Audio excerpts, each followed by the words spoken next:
KILR Killer Games.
Hello gamers, simmers, and pilots. I am the Killer Gamer and welcome to my tour around the world featuring XP11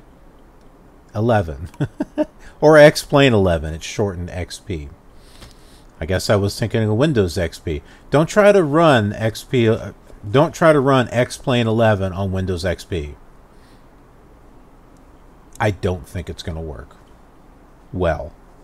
Okay, so we're here at Quad City International, which is in the city of Moline, Illinois. And let's go ahead and get ready for our next flight. And it's not going to be long, should be short, especially in my new Cessna, which I'm liking more and more the more I fly it, the more I learn about it. They just need to fix the cabin lights. Alright, now something I'd like to do is take a look and see what kind of traffic we've got here.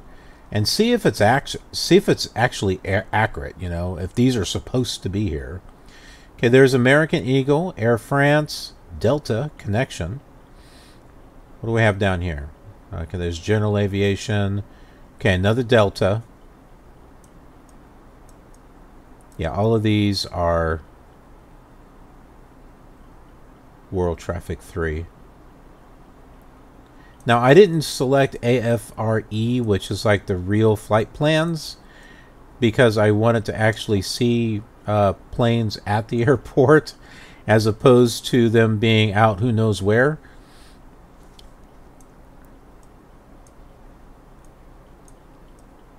I'm not too concerned about real world flights. United Express and Allegiant. Okay, so what we're going to go ahead and do is we're going to look up on Wikipedia to see, because you can look this up, and and this would be good if you want to enhance your own airports and fix them as far as, you know, make them WT3 compatible. So we're going to go ahead and pull this up here. This is from Wikipedia, and we can see here that Allegiant Air is supposed to be here. We saw that. American Eagle, we saw that. Delta Connection, we saw that. United Express, we saw that. However, I don't remember I don't remember seeing Air France. Do you? What are they doing here? Maybe they had to make an emergency landing. I don't know, but you're not supposed to be here, Air France. Alright. Let's go ahead and get our plane ready for pre-flight. Got to remove the chocks and these little tag things here. I guess they're covers. Alright, remove. Great Should we do our walk around? All right, landing gear looks good. Wings look good. Propellers, they look good. Let's see here. Come around here. Da da da da da. Back end. Oh, that's not the back end. That's the back end. And yeah, everything looks. Watch out there, wing. Everything looks good. All right, everyone. Let's go ahead and get on inside and get ready for our flight. All right, hop inside. Watch your step. Take a seat. There are barf bags in case you get sick. I've had some challenging trying to land the plane, but I've been able to land the plane without crashing, so don't you worry. We will get there in one piece. Knock on wood. Except this is plastic. Pretend it's wood. All right, everyone. Buckle up. We'll just remove that. And let's go ahead. I'll go ahead and show you the map just so you have an idea of where we're at and where we're going. Okay, so you already know. What are you doing, Talia? I have a black kitty that's here giving me good luck. Yeah? You say hi? No? Okay. So here we are. Quad City. We're going to go here. Iowa City Municipal. We were pretty much close to flying to that when we were approaching Quad City to begin with. If you saw the last episode, because it was in the approach vector. I didn't realize we were that close, which is why I don't think this is going to be a very long flight. It seemed like it was a long flight in the other simulators, like Flight Simulator 2 and 4 and, you know, all those. Which, yes, in case you're watching this, the same flight plan is happening on the older simulators as well. So we are going around the world, same exact flight plan in Microsoft's Flight Simulator 4, 5, 98, 95 when I get that one started, 2000, 2002, 2004. Of course, I like FS9. FS9 is great. FSX, absolutely. That's the companion series to XP11. Prepared, haven't gotten there yet. And we're doing the Commodore 64 and the Commodore Amiga as much as we possibly can. They don't have complete coverage, so we will do what we can. But anyway, let's go ahead and get our plane started. Master switch is on. Alternators are both on.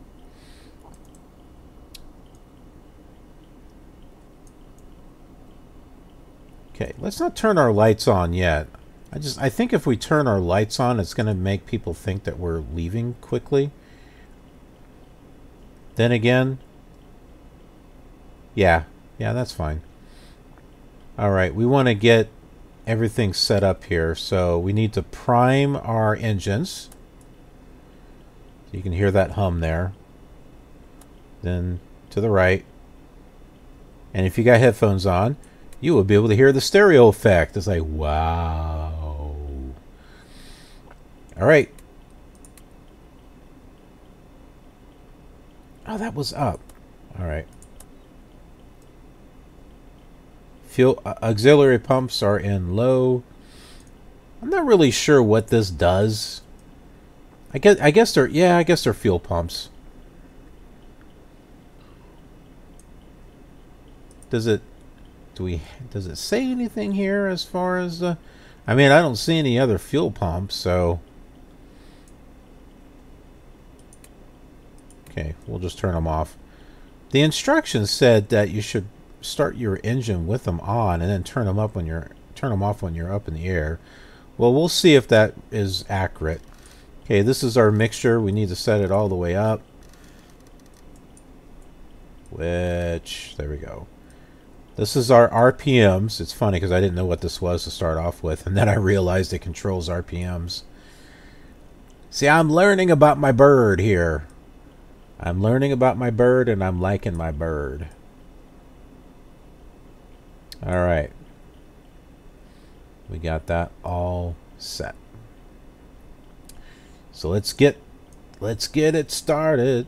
Woo! Let's get it started. In here. Magneto's on. Start. Whoop. There we go. Let's get the other one started. There we go. We are going. Did these light up? Alternate failure? Are those supposed to light up? Oh. Oh!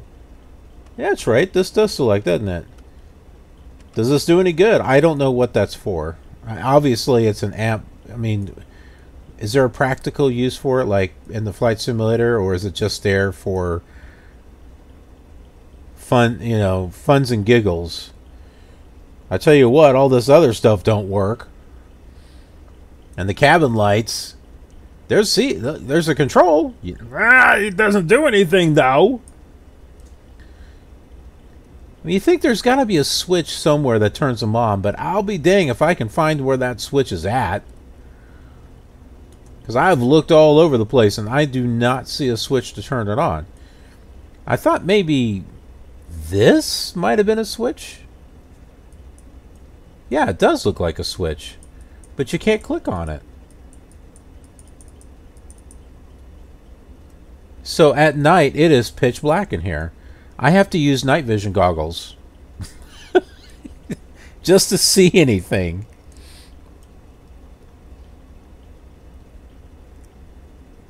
Where are we at for RPMs? Okay, that's okay. It's supposed to be between 5 and 10. I hear planes. I hear the plane. All right, let's get our avionics on. We'll go ahead and set our flight plan here. We'll clear that out. We don't need that.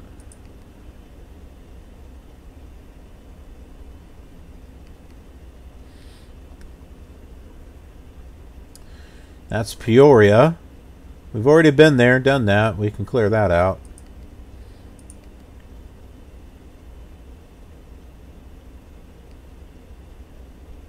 And we'll go ahead and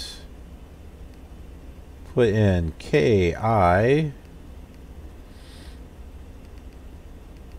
I.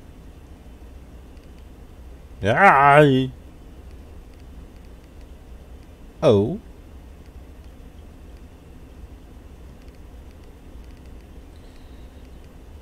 W.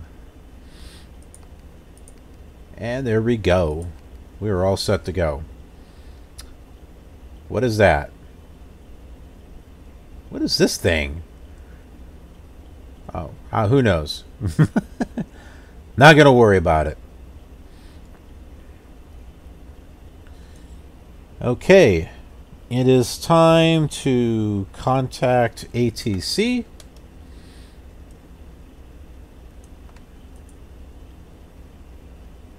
We have to tune in to 123.95. 123.95. Well, we're already at 9.5. There we go. I'm curious, where's that plane at? It sounds so close.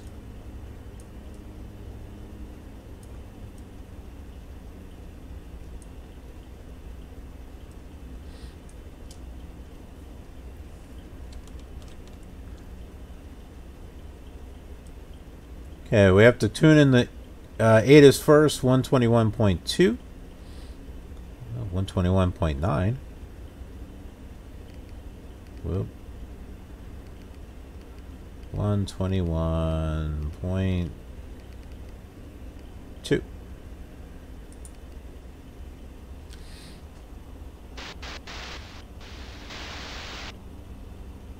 City International Airport information. Papa. Weather at 1530 Zulu. Winds 3-2 at 5. Visibility greater than 20 miles. Sky condition 10,000 scattered. Temperature 14. Dew point -4. Altimeter 2991. ILS runway 9 in use. Landing departing runway 9. VFR aircraft say direction of flight. All aircraft read back hold short instructions. Advise controller on initial contact you have. Papa.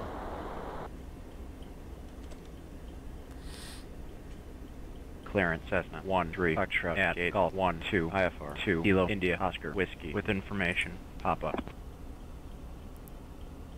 Cessna 13 Foxtrot, cleared to Kilo India Oscar Whiskey, climb and maintain 2000, squawk 6432, departure frequency 118.2. Maintain 2000 squawk 6432, departure 118.2 Cessna 13 Foxtrot. 2,000's awfully low. Cessna 13 Foxtrot, read back correct, contact ground on 121.9 when ready to taxi. 121.9er 13 Foxtrot.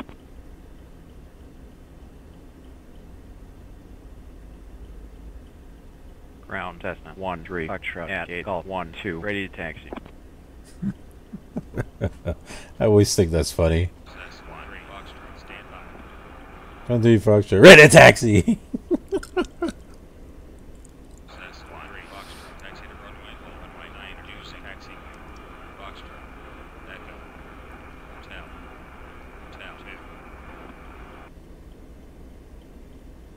Foxtrot, Echo, Hotel, Hotel 2, runway 9er 13 Foxtrot. Okay. So now what we're going to do is make world traffic aware of where we're going to be taken off from. And hopefully, whoops, it's not through there. Hopefully we'll have the option for runway 9. And yes, we do. Okay, good. So we're taking runway 9. Taxi to runway 9, it says.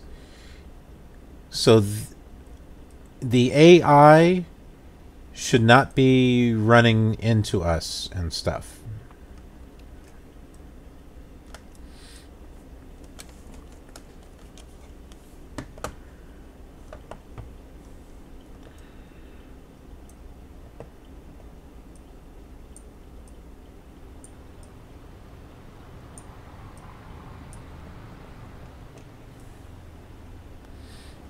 All right.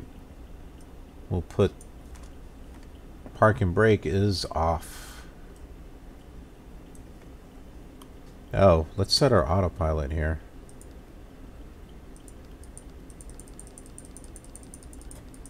I usually go with 500. Turn the heading off.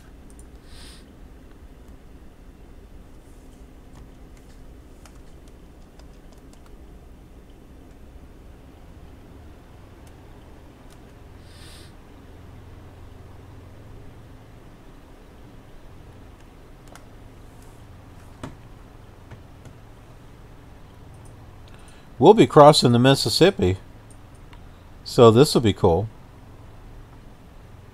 Iowa City 663.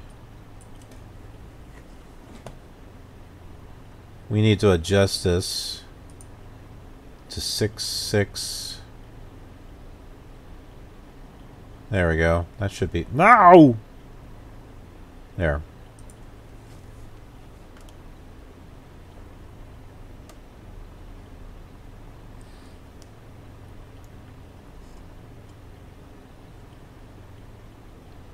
That squeaky sound is from XP Realistic. Is that showing here? It's in my Fly with Lua, I think. XP Realistic Pro has all these sounds and all these little minor sounds that really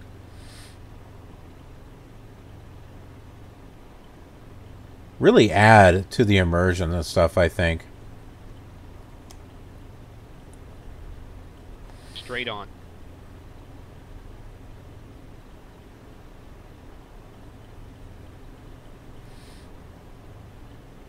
Whoop.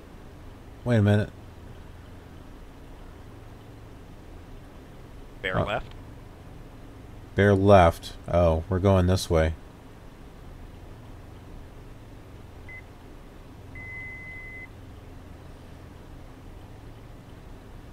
Next right.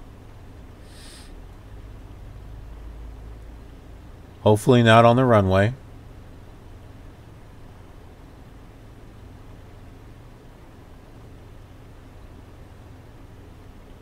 Bear right.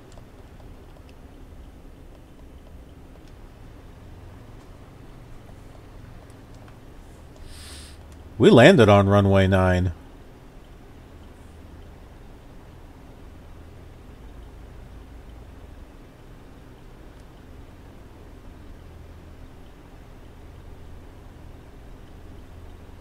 Well, I don't remember us supposedly on Juliet.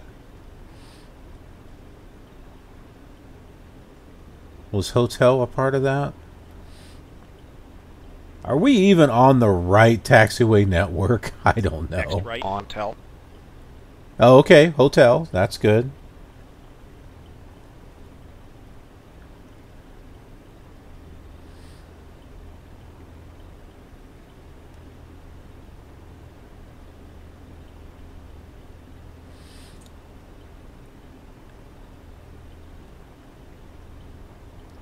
So this is ProFlight Emulator,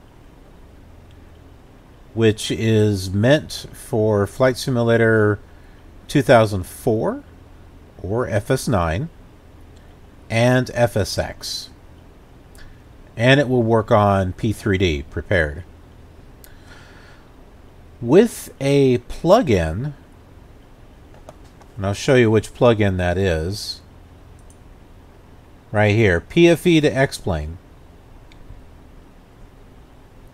You can connect it up with X-Plane. It's really cool. There's ProFlight 3, which is the successor to ProFlight Emulator. I don't have PF3 yet. From what I was able to see, it's pretty much almost the same with a few new things on there. The biggest thing, though, see, ProFlight Emulator, the reason why it's called Emulator, meow, is it's emulating ProFlight 2000, which I have right here. Okay, this is ProFlight 2000.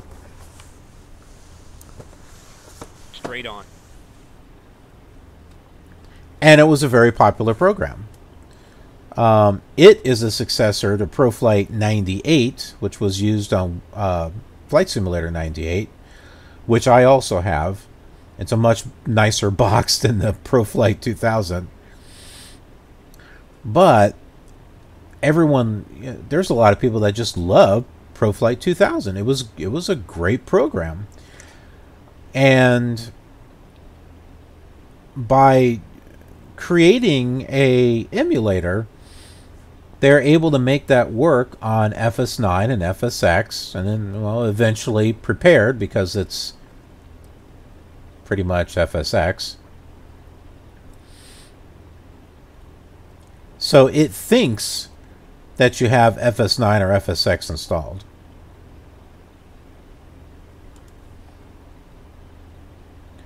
And I like it. Bear left. On Tel 2. I know the voices are a little choppy, but there are over runway 9. There are over 100 different voices.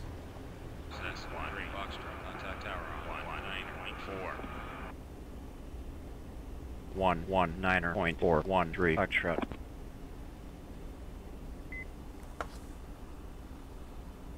Tower Cessna 13 Foxtrot runway 9er ready for takeoff.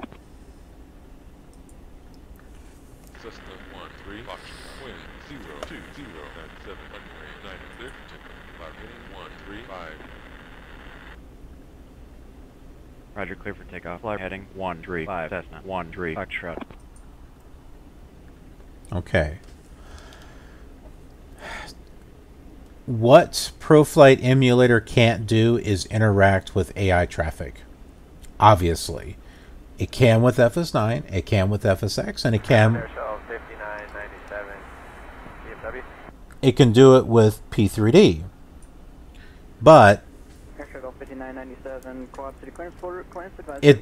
it doesn't have a way to connect with X-Plane as far as the AI.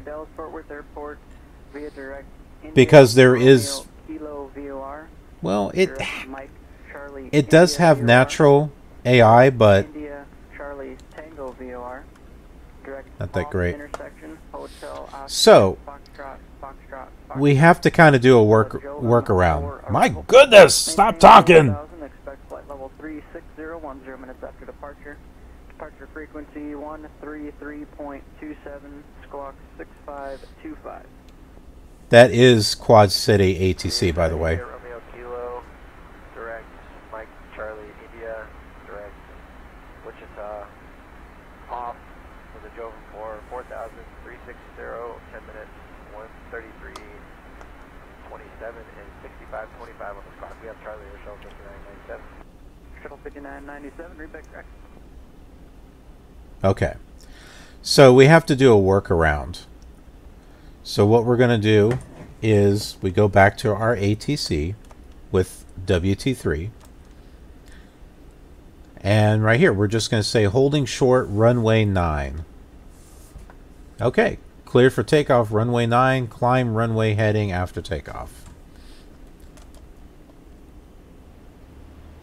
Now, ProFlight Emulator and the WT3 ATC, they should, for the most part, give you the same runway for takeoff and for landing, because it's based off of winds, but not every time.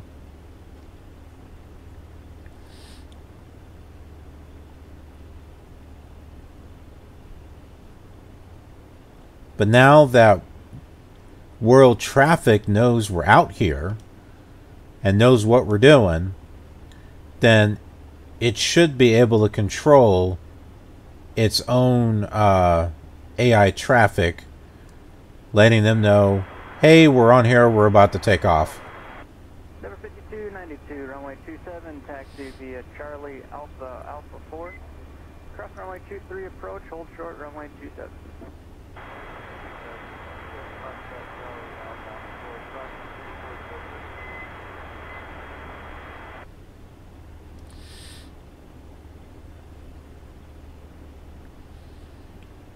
This has got to be the best taxiing I've done. Because we're taking it... I mean, this is like the right speed and everything, I think. Okay. I think we are ready to go. You guys buckled up? Let's do this. 5292, your release window finger spacing 08 to 10, time now 59 and 1.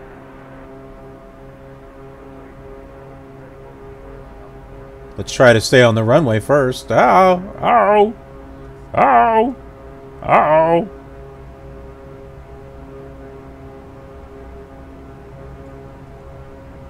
Come on. Come on, baby. There we go.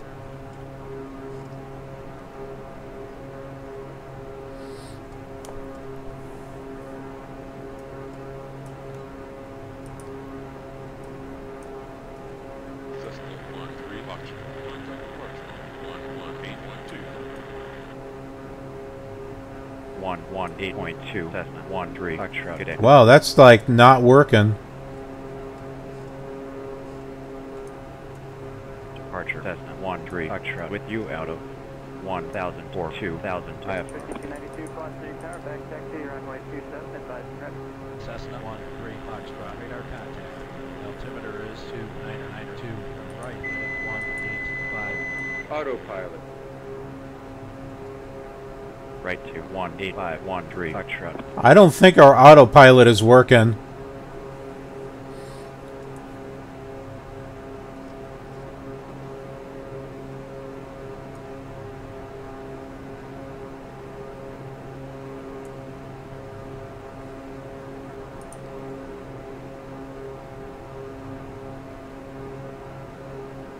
We'll try the altimeter setting and see if it works.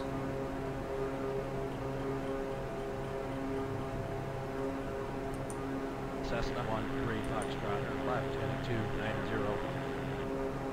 Left to 290 Cessna 13 Foxtrot. We're working on it.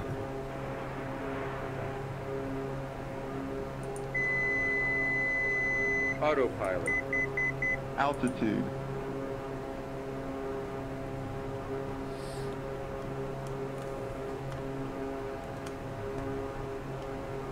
There it goes.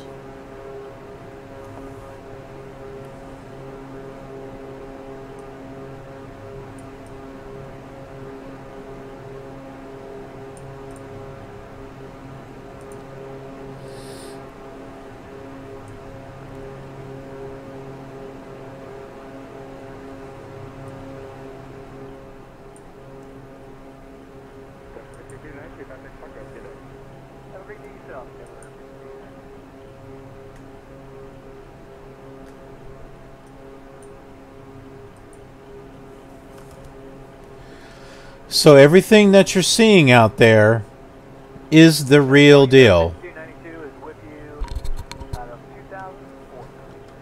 And there, 5292. That is Good morning. the ortho photos. Maintain 10,000. Turn left direct St. Louis VOR. All right, left direct St. Louis and 10,10,000. There, 5292. The default textures are, you know, great and all, but once you start using the ortho photos, you can't turn back, because you get used to saying, "Oh wow, this is like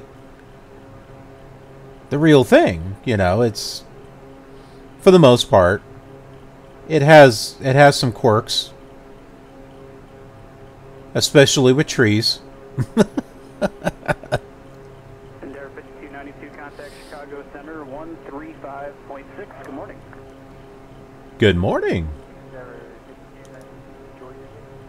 Thanks. Thanks. You're welcome.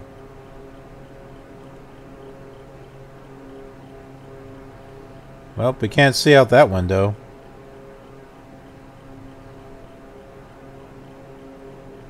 Yes, I know, it's a little choppy.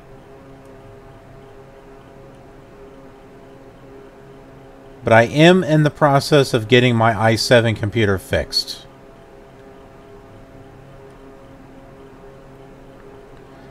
I believe it was the motherboard, because I unplugged the memory.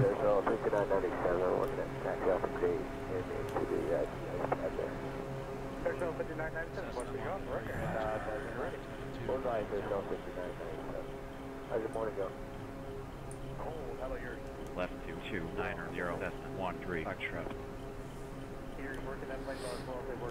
I thought we were.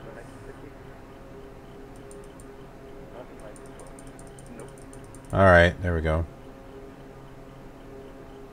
Oh, look at this stuff. Cessna 13 Foxtrot, left heading 230, resume navigation. Left to 230, resume navigation. 13 Foxtrot. Wow, is it really like that? That's kind of cool.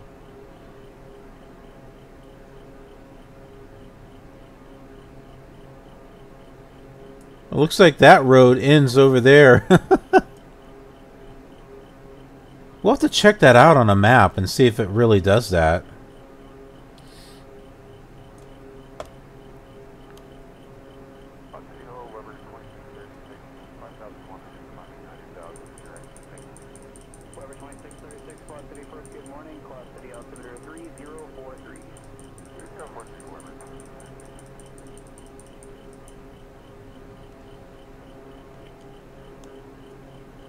We'll turn our RPMs down so that way they're in the green.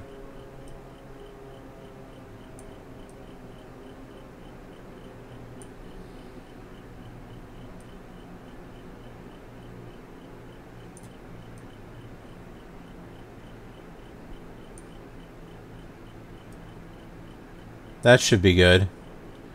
And it doesn't really affect our speed too much. Okay, so what I was saying, my i7 computer, you would start it, and then it would shut off. Start it, shut off. It would start, shut off. And it would keep doing that. Now, the first thing that you would say is, dude, manage your power supply. I replaced the power supply. Same thing. I removed everything. Same thing. Removed the memory. Same thing. It should start and beep at you, telling you that you're missing your memory. But it didn't do that.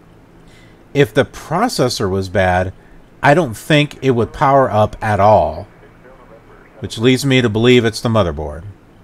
And besides the motherboard, it has this LED light that kind of goes around the board, and that doesn't even light up.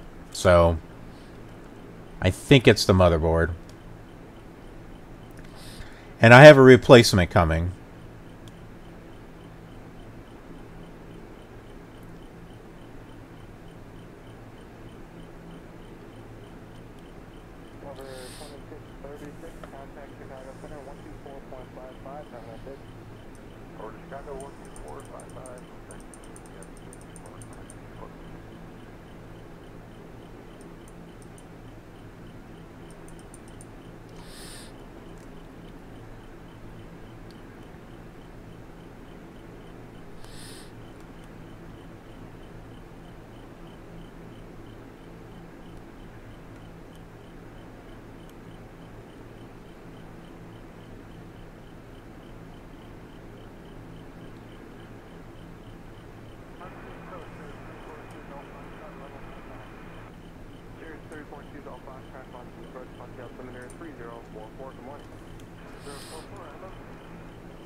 I know there's a GPS and a nav switch somewhere.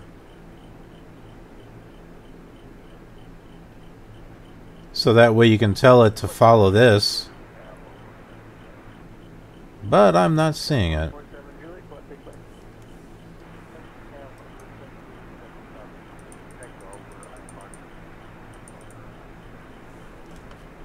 Pretty sure that it was in there though.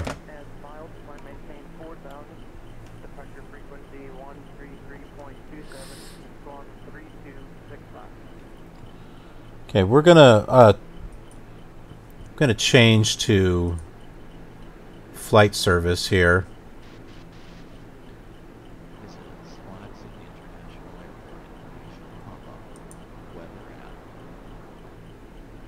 That's not the one.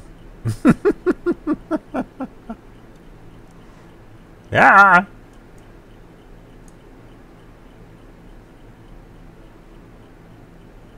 I want to get center.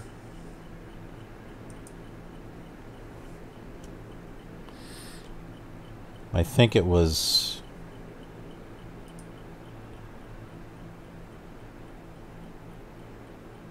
No, I'm glad I didn't hit that one. Oh, I should be able to remember this key now.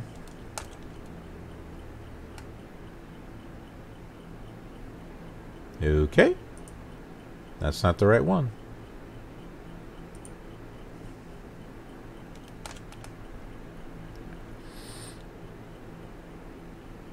And that wasn't it either.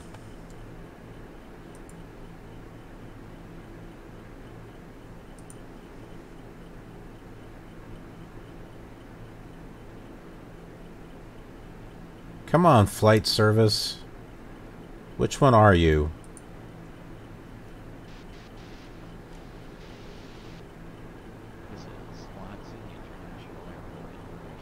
Well, that's definitely not it.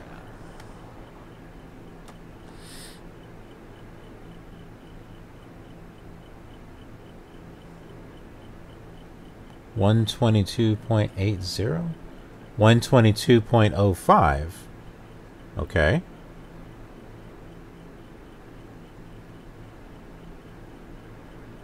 We'll see if that works.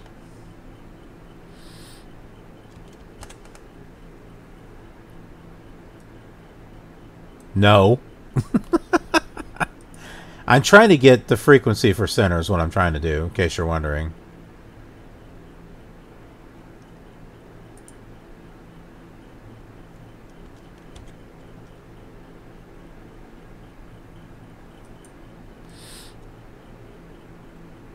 We may not be getting FSS 122.05. We tried that.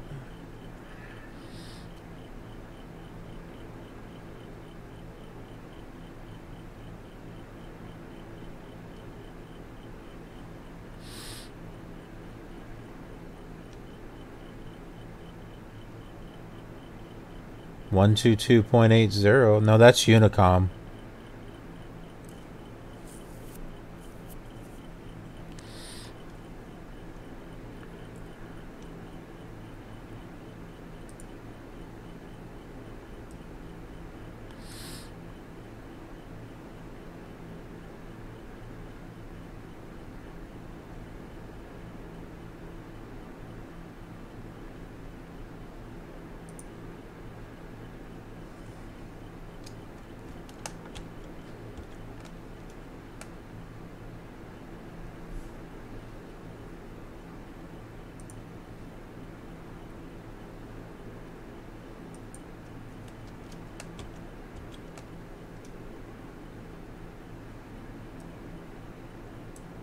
Wow.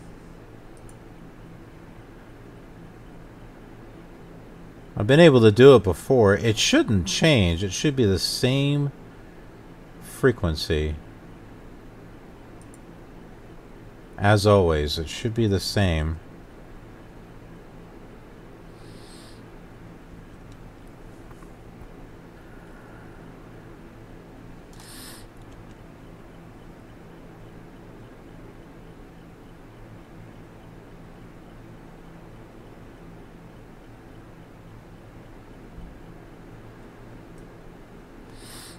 Well, we might have a quiet flight.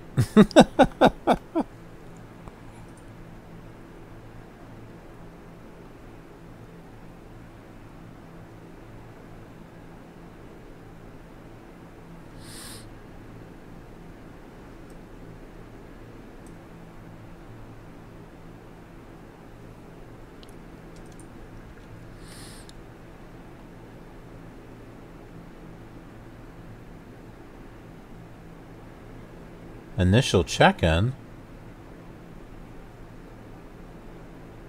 What are we on?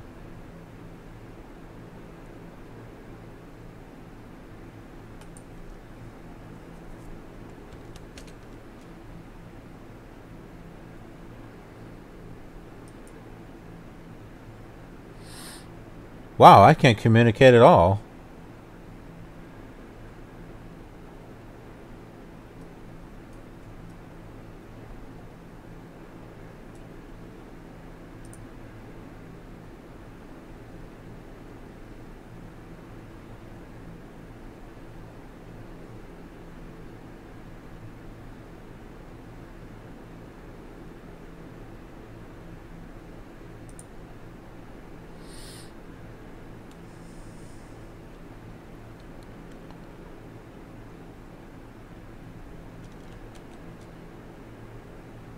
Kilo India Oscar Whiskey traffic Cessna 13 Foxtrot 12 miles northwest at 2,500.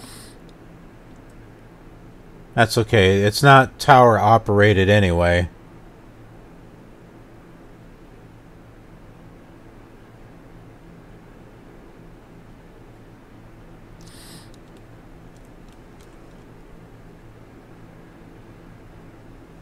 Kilo India Oscar Whiskey traffic Cessna 13 Foxtrot 12 miles northwest at 2,500. Quest field advisory. Cessna 13 Foxtrot. Winds 040 at 6. Altimeter is 2992. 13 Foxtrot. Roger, thank you. At 6.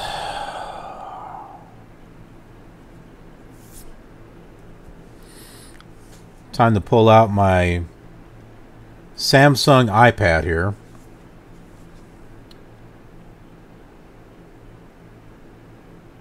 Huh. And look up Iowa.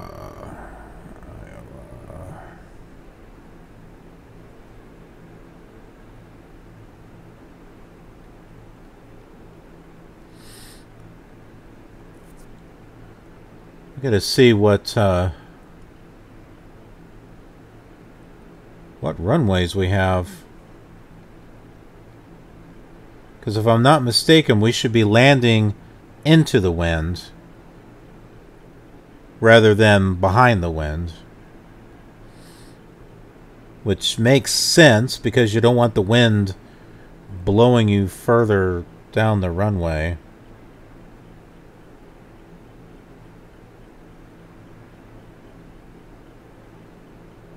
Oh, there it is.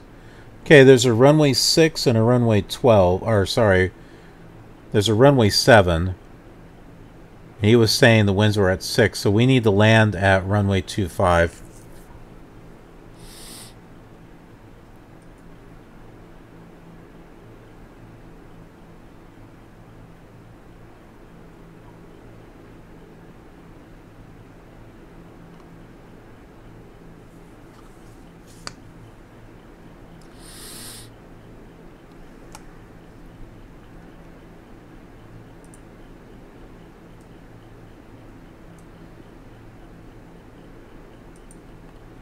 I'm going to try some more here with our radio.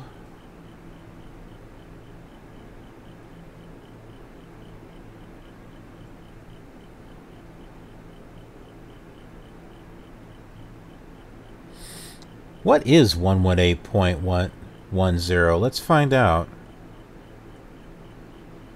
118.10.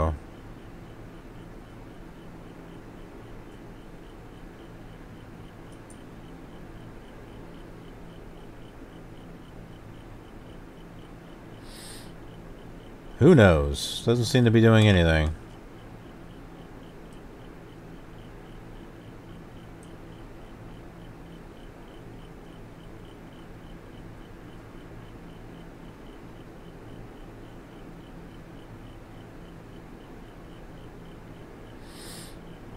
How did that change?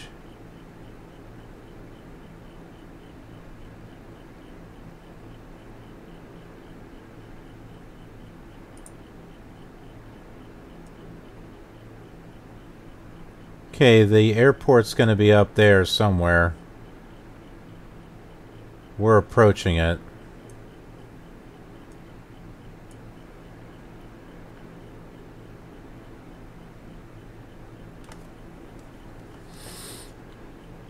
"15 miles.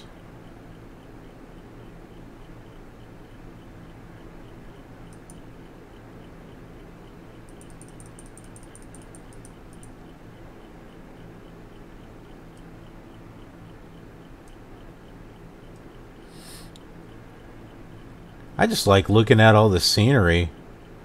Nice green.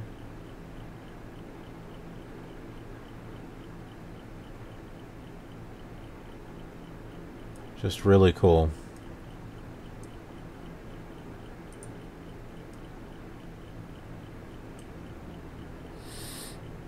"15 miles, 14.9 miles. I'll take that off the screen.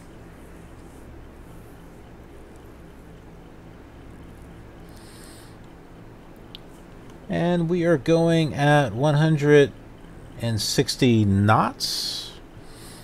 That's a fair speed, right? It's not bad.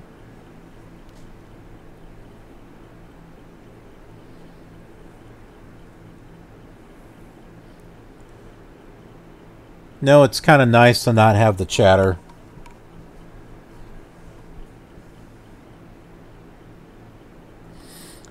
Just nice, quiet flight.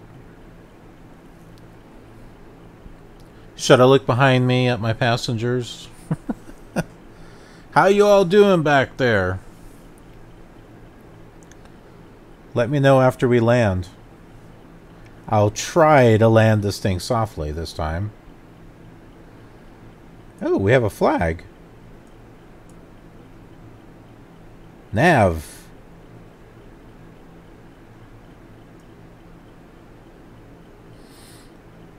There's something up ahead. I don't know if that's it, though. Probably not. It should be over here.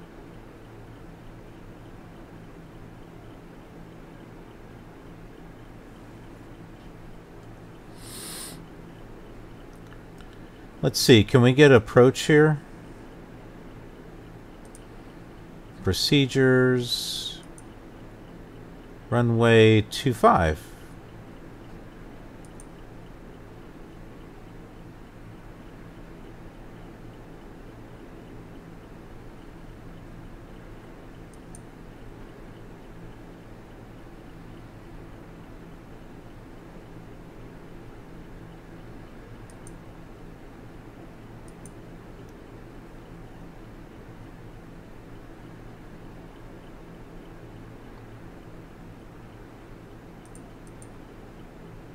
Alright, well, let's go ahead and get ourselves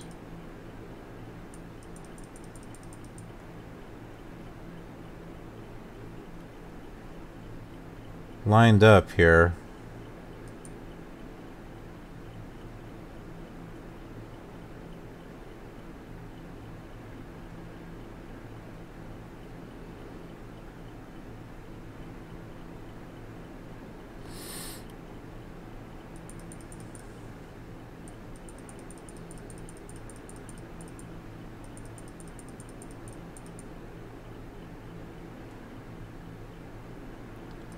Does anyone know how to actually activate one of these?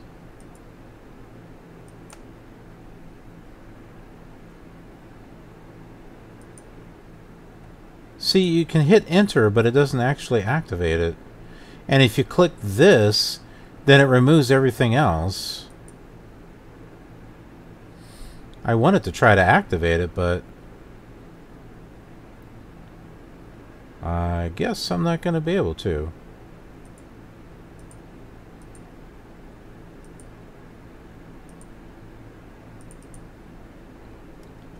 That was Iowa, right?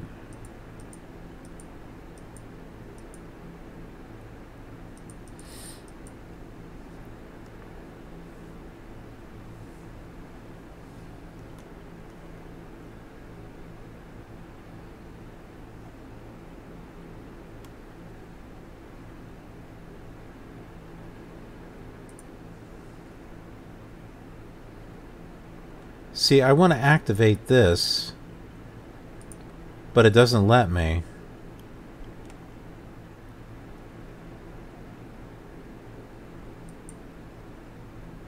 Oh. Maybe that?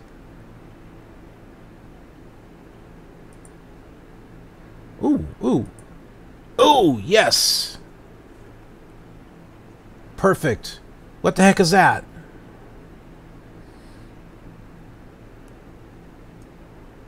Is that supposed... Man, that thing's tall. If you consider the size of the streets. I'm curious if that... Is that just AutoGen putting that out here? Uh-oh.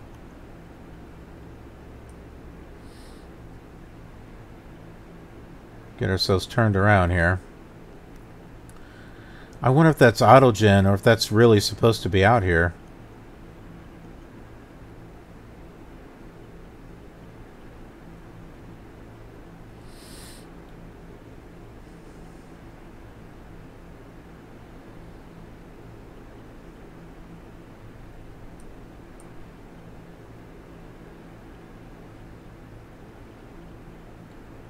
Completely missed our vector.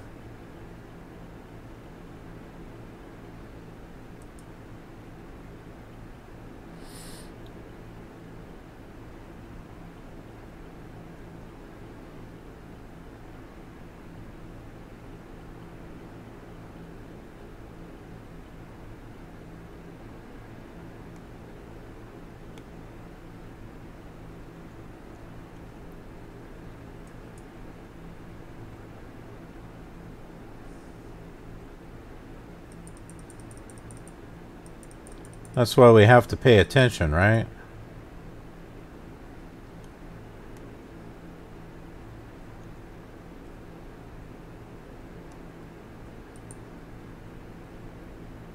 So we're 16 miles away.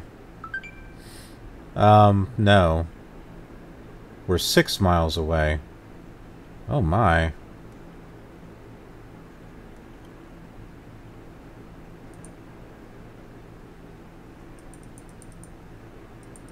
Seriously, are we that close?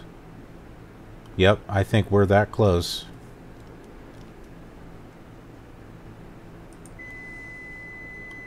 Autopilot. Yes, I know, autopilot. Request approach type. Oh, look! It worked! Runway 12? I don't want runway 12. I want runway 25.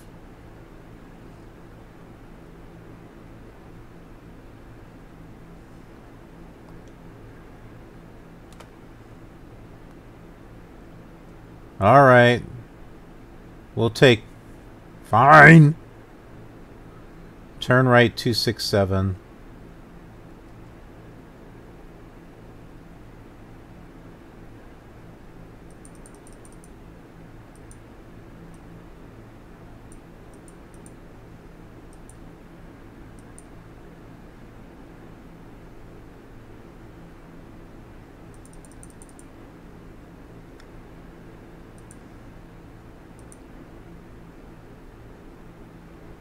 Turn right. Okay. Yeah, it's given us... This is the first time I've been able to get that to work.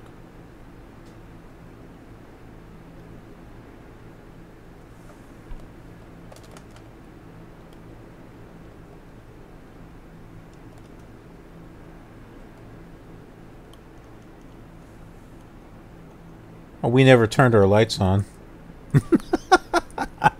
There's always something that I forget.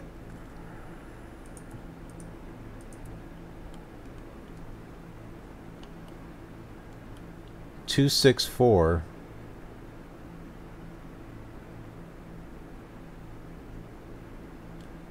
Where the 268, 269. Yeah, we're working on it. We're working on it. I wanted to take my own runway, and they're not going to let me.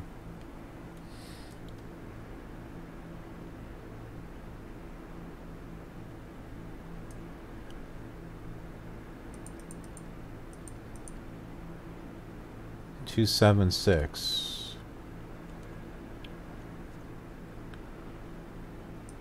Well, let's get the procedures then for runway 12.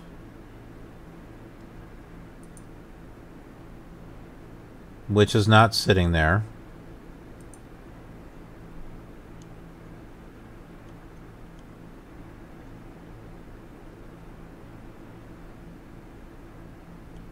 .307 now.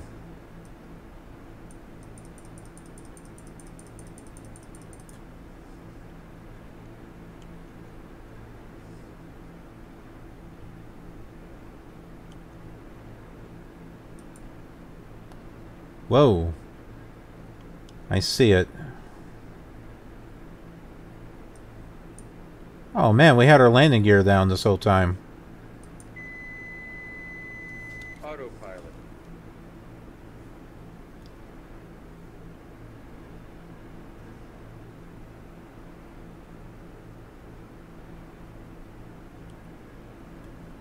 Yeah, we're at 313. What the heck? Ah, crap.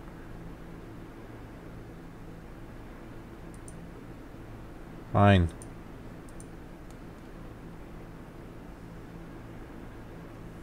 Turn left 312. Is that not the runway? I guess not.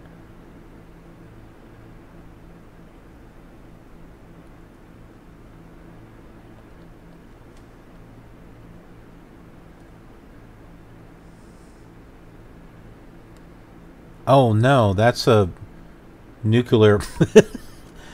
That's a nuclear power plant. We don't want to hit that. That would be bad.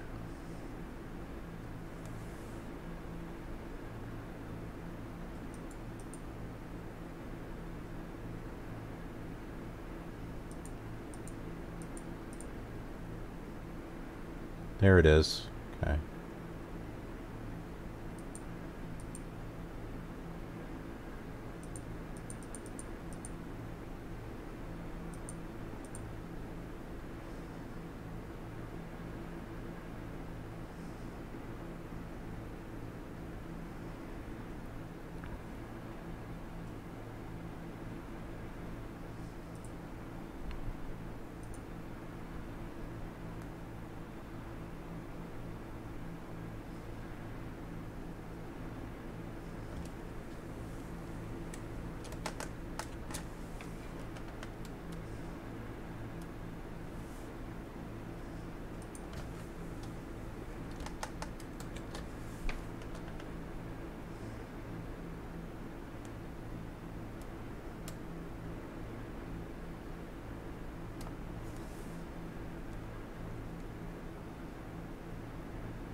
Altitude.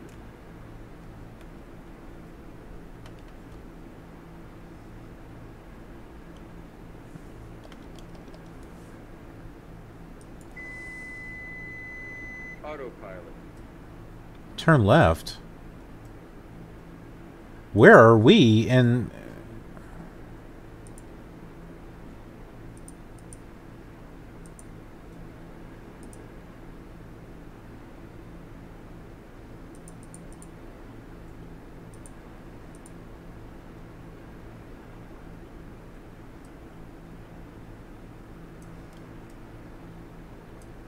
I haven't a clue.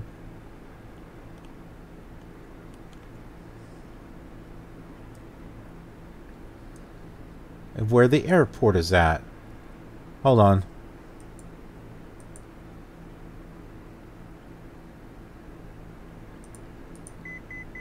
Altitude.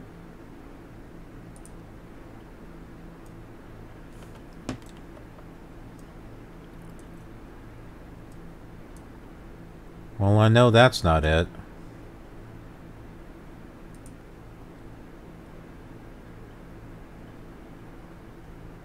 Runway 25. Let's clear this out of here.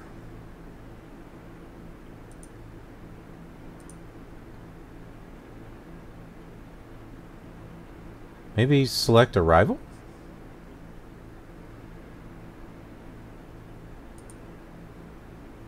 Maybe not?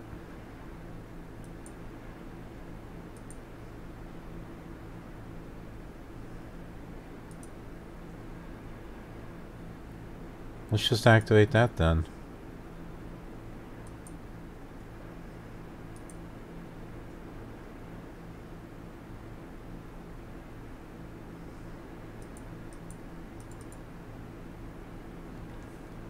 I think it's behind us.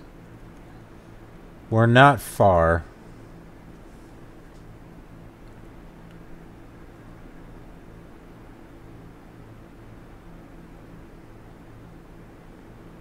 Is it me, or are we missing overlays over here?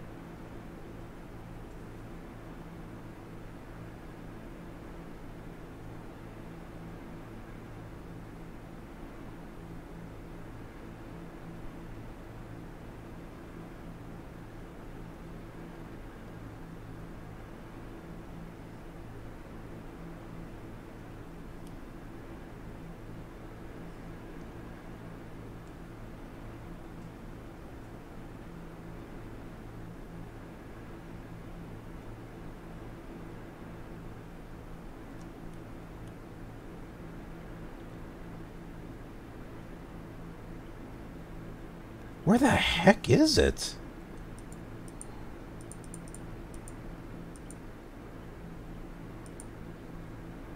There.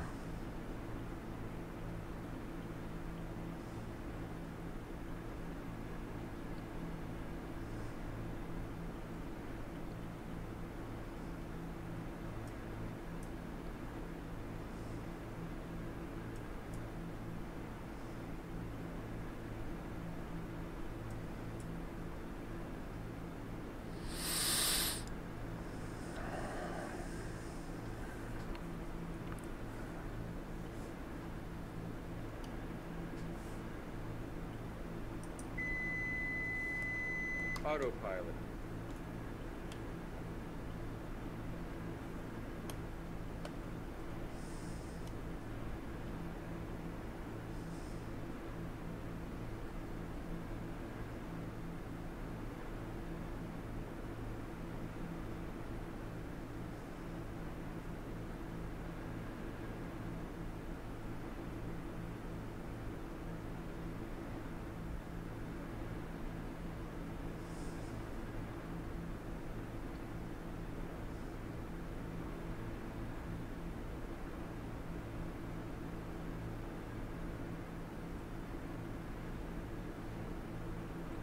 There's some buildings over there.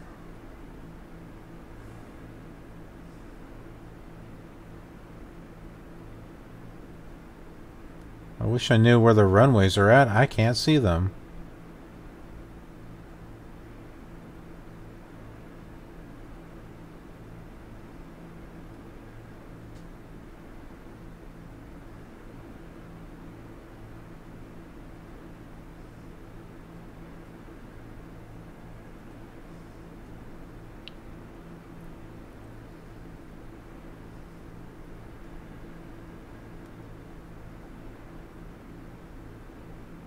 The buildings are there, so the overlay... See, look at this. Everything's missing. I know I had them.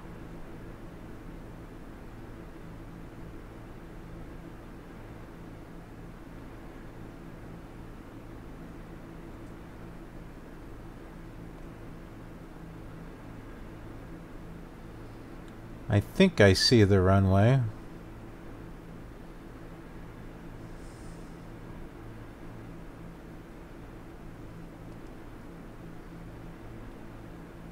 Now we'll see if it's the actual runway or if it's painted on the ground.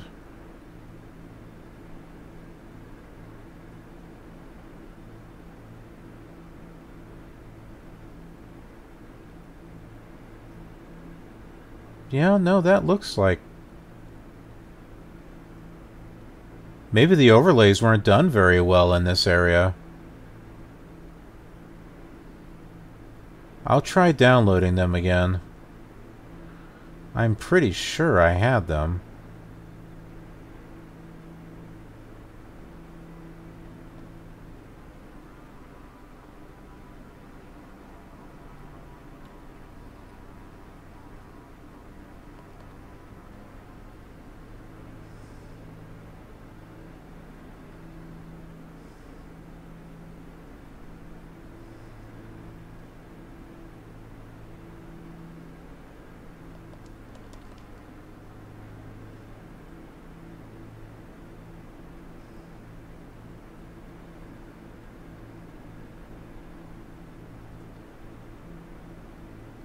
Whoa.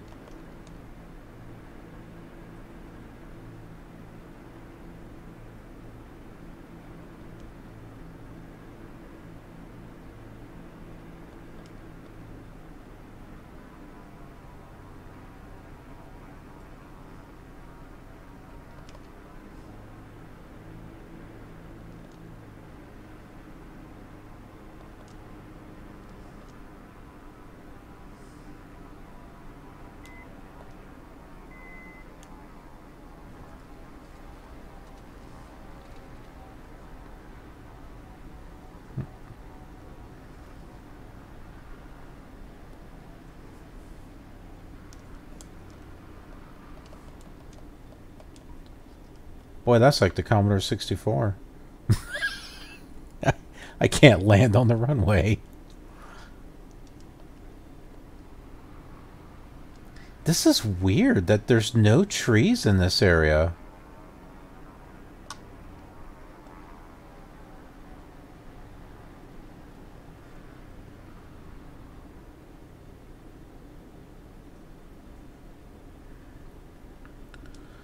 See, the overlays, I obviously have the overlays down because the stuff for the airport is here, but nothing else is out here.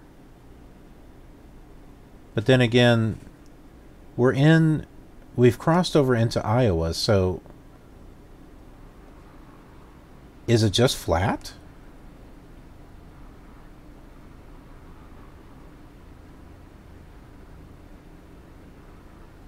You should be able to see the roads, at least.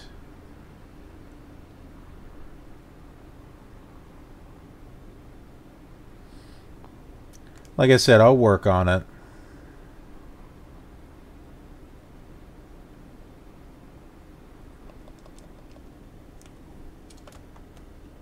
We'll see what the problem is.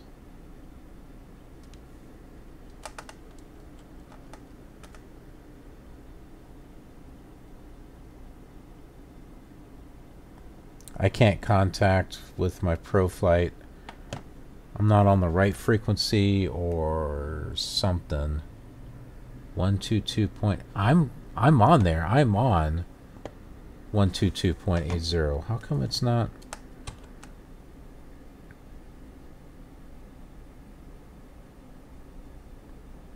Yeah, I think they gave up on me.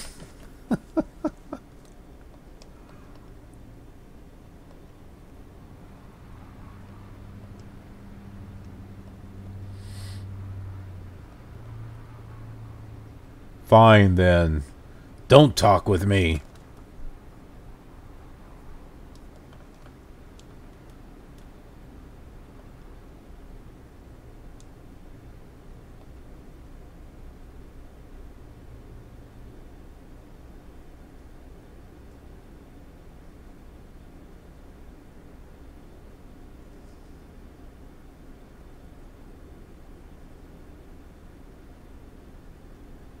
I wonder if that's supposed to be here.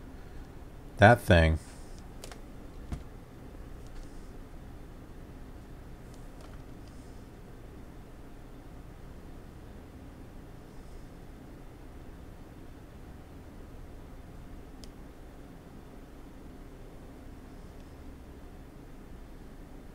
Administration. I'm pretty sure it doesn't look like that. Oh, are they building something? Is that what that is?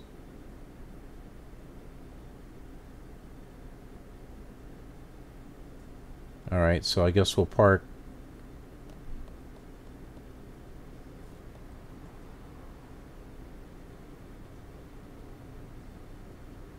Are those parking spots?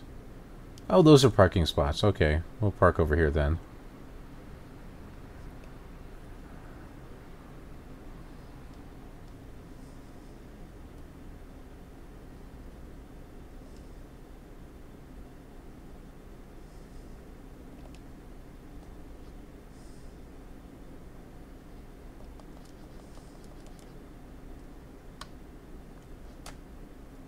Okay.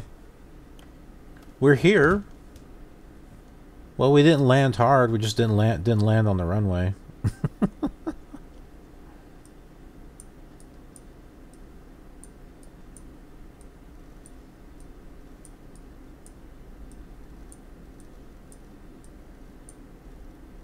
Ah, really hate when it does that. Okay. Will you stop it? Okay. Alternator failure. See that? Are we not supposed to have it on? I don't know.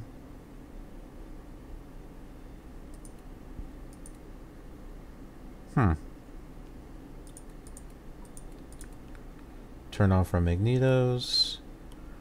Gotta turn off our avionics. Well, we were doing a VFR flight, but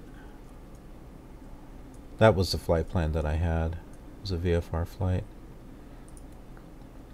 Landing light, taxi lights. Okay, all that is off.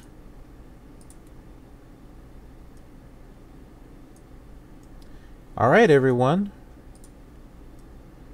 We're here at Iowa City. So hop on out. And we'll take a look around here. Okie dokie. Let's go ahead and at least tie everything down. Well, as much as we can. Chalk blocks and our covers. And we're good to go. There is, there's like no traffic out here. Maybe there's not supposed to be trees. I don't know. Well, come on, guys. Let's go inside to the administration building.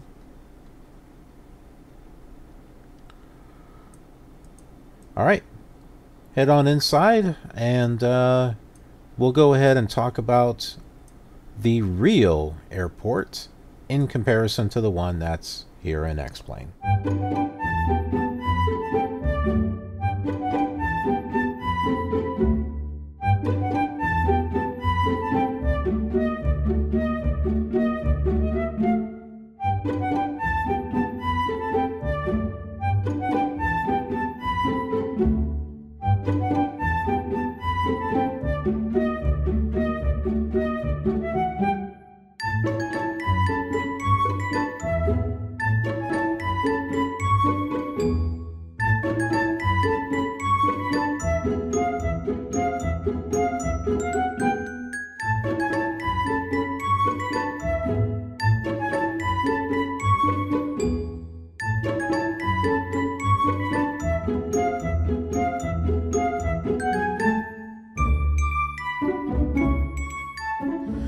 So here is the real airport from satellite imagery.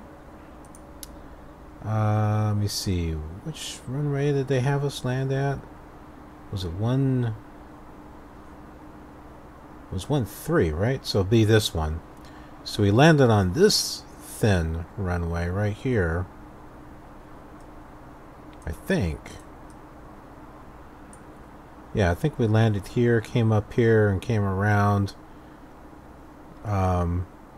So yeah, so there's 3 storage things here. There's a little roundabout with a road that comes back here, the KIOW River. This road here called Riverside. And then we have a few buildings here. There's this runway here, which has actually been torn down. Yeah, runway 36. I'm not sure what all this stuff is.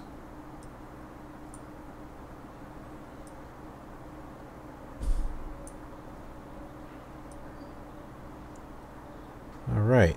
So let's take a look now at what it looks like in X-Plane. So here's the general aviation parking. We've got the 3 buildings over there. There's the buildings here. We don't have all the buildings here. There's a little roundabout, the road, that road. There's no trees sitting here, though.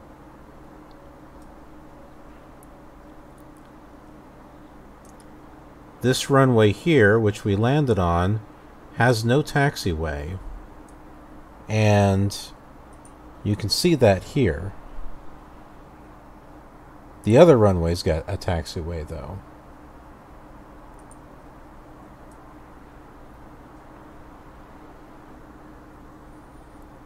Oh, by the way, I got the overlays fixed. In case you're, like, wondering, I figured out what the problem was, and so I got it fixed. So this looks so much better, doesn't it? Compared to what it was when we were flying in. Although I got to question some of these things, like all these trees.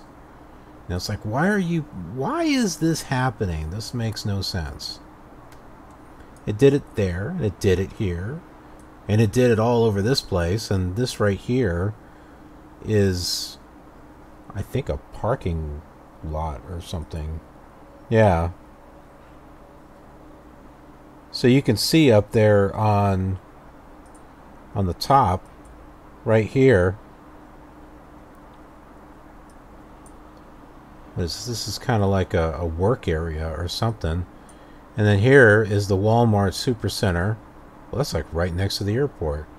It's just like, you know, just land, just walk on over. Do do do do do. Do they have a fence or something that blocks this off? It doesn't look like it, does it? Los Arcos Mexican. Huh. Are they underground? I don't know. But yeah, okay, so you got the Walmart Supercenter. Looks like you've got a car dealership over here. But let's take a look back at X-Plane again.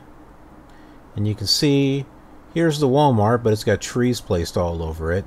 Here's that little construction, whatever it was, trees all over it. And then there's trees over that building.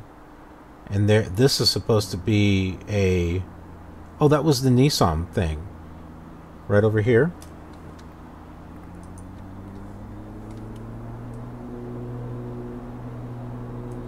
World traffic right there. That's the most we're going to get, though. So yeah, here's the Nissan Motors and stuff, and it decided to put houses.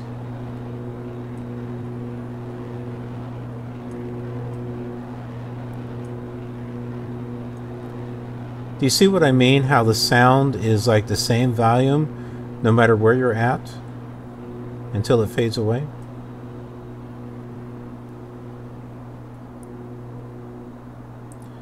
And I don't believe there's any world traffic taxiing or anything going on here. It's just a main airport.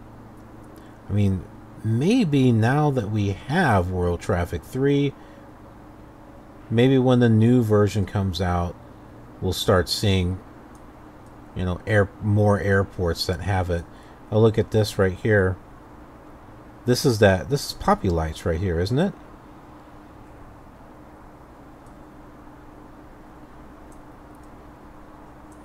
I think that's another one right there.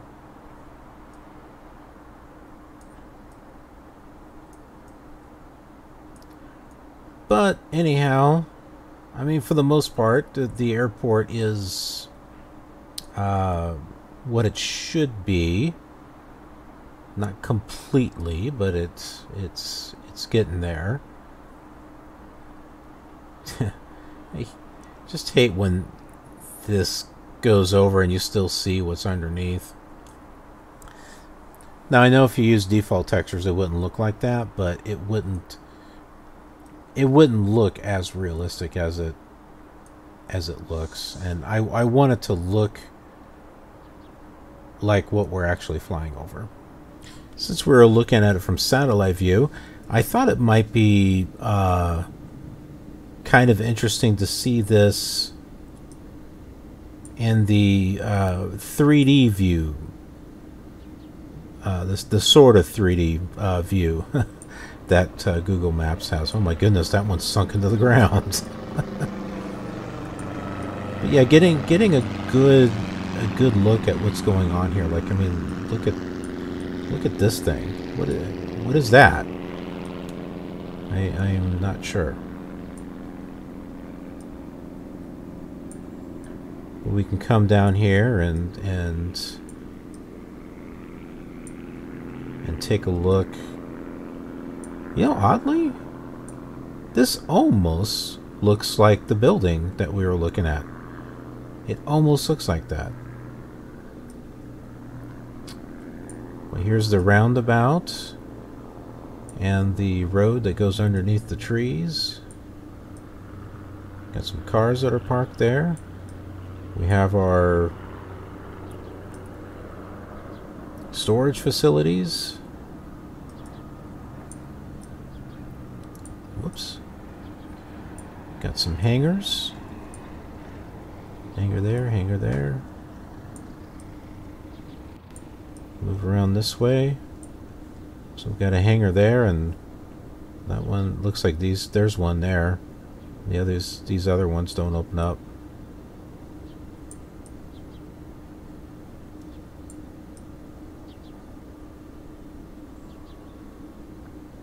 But you can take a look at the land out there. You can see the trees. I mean, yeah, it's kind of rough, you know, but it does the best job that it can as far as pulling up 3D objects. But okay, so let's go ahead and walk out of the airport and just take a look at it, at what it looks like for real. We're outside of the airport, and just a simple building here. It's just a small municipal airport, and when we look around here, we can see the roundabout that we were looking at from up above, and we've got one signal tower, and then there are the trees that go along the roadway. So now that we've had a look at the airport, let's drive into town and see what's waiting for us.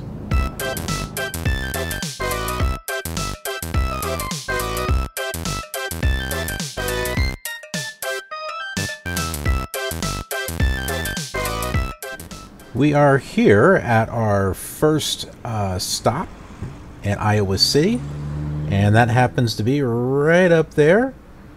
That is the old Capitol Museum. So let's go ahead and go inside and check it out.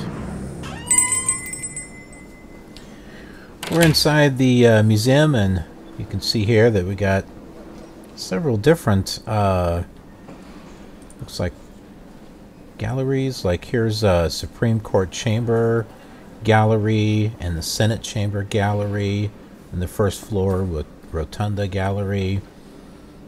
And then there is a Project Passenger Pigeon, Humanize My Hoodie, and Piano Sundays. So there's quite a different variety of things, and most importantly, it is free admission. That's always a good thing. So let's take a look at About Us. So the old Capitol Museum seeks to educate the university, this is what it happens to be near, is the university, local and national communities on the continuing significance of the humanities, as an invigorated and distinguished building that serves as a center of culture and civic discourse for the state of Iowa. Through public outreach initiatives, educational programming, exhibitions, and academic scholarship. Our place on campus. Together, Old Capitol Museum and the Museum of Natural History, which is next door, and McBride Hall, form the University of Iowa Pendergrass Museums. Old Capitol Museum has been in operation since 1976, when the building reopened after a major renovation. It is the only National Historic Landmark in Iowa City. So the old Capitol Dome is the University of Iowa's logo and remains one of the most recognizable images and landmarks in the state of Iowa. In the 175 years since the cornerstone was laid, the building has undergone multiple additions and renovations, as well as surviving a major fire in 2001. So, pretty cool. You can do weddings and special events in here. You can get involved. You got resources. Let's take a look at the exhibits here. We got the Project Passenger Pigeon. 2014 marked the centennial or centenary of the extinction of the passenger pigeon. Oh, I've never heard of them. Numbering in the billions. In 1800, the last bird died on September 1st, 1914, driven to extinction by human activity. Evil humans. Humanize My Hoodie. In conjunction with the University of Iowa theme semester, The American Dream Humanize My Hoodie brings insight into the lives and experiences of black people and the societal biases that they must navigate daily. Okay, so it looks like those are the two big ones. Here's some past ones that they've done before. This dates back to 2015. Iowa's Culinary Heritage. That looks interesting. Iowa Law. I Am Everyday People. Photographs by Kurt Oruk. Illustrations of Don Quixote, Them, Images of Separation. A whole bunch of things that you can check out here. I'm curious about that first page and taking a look at the gallery of the Senate Chamber. Oh, well, this doesn't look like a gallery.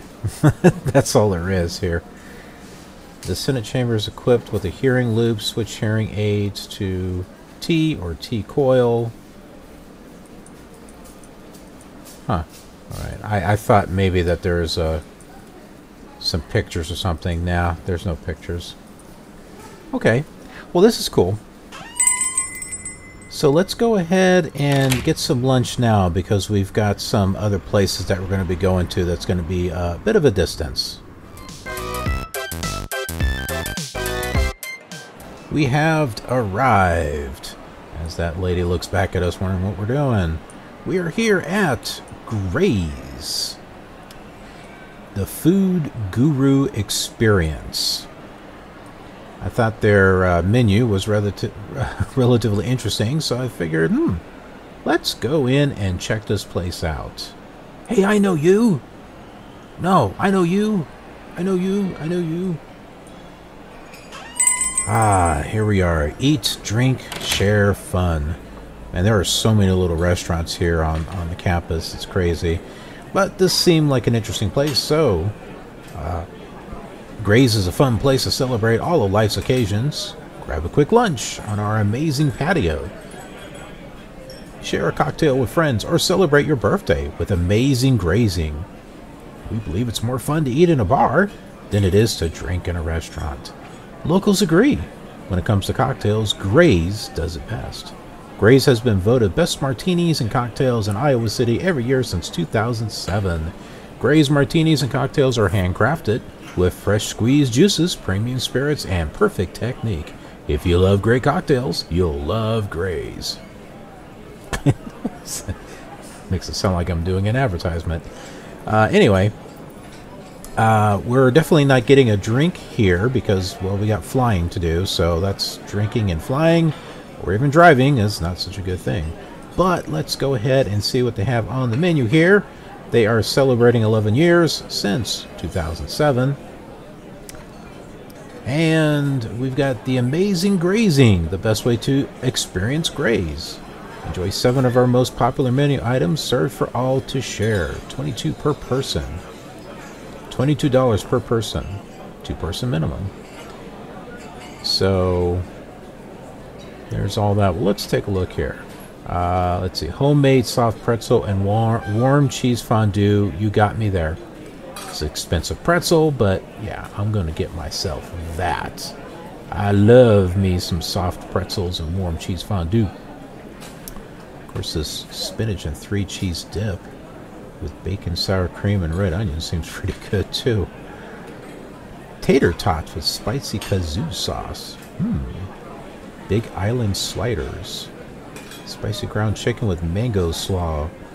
Kazoo beef sliders. How big is that? Chicken lip. Budweiser blue cheese dressing.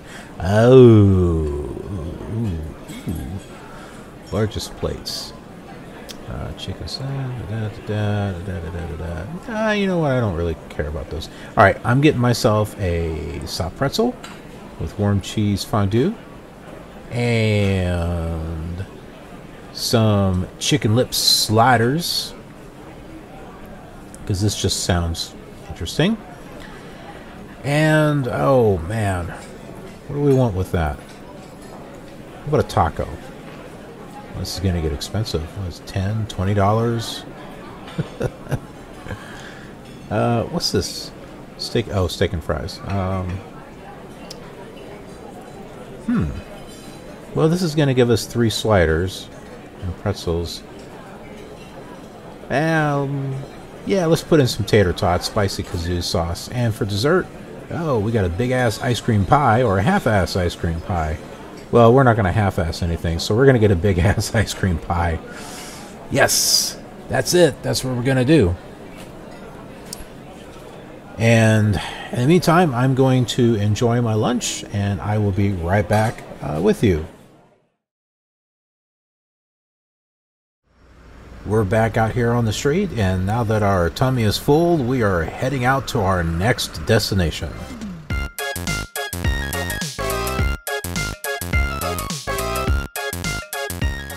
Here is our next stop. It's right over here.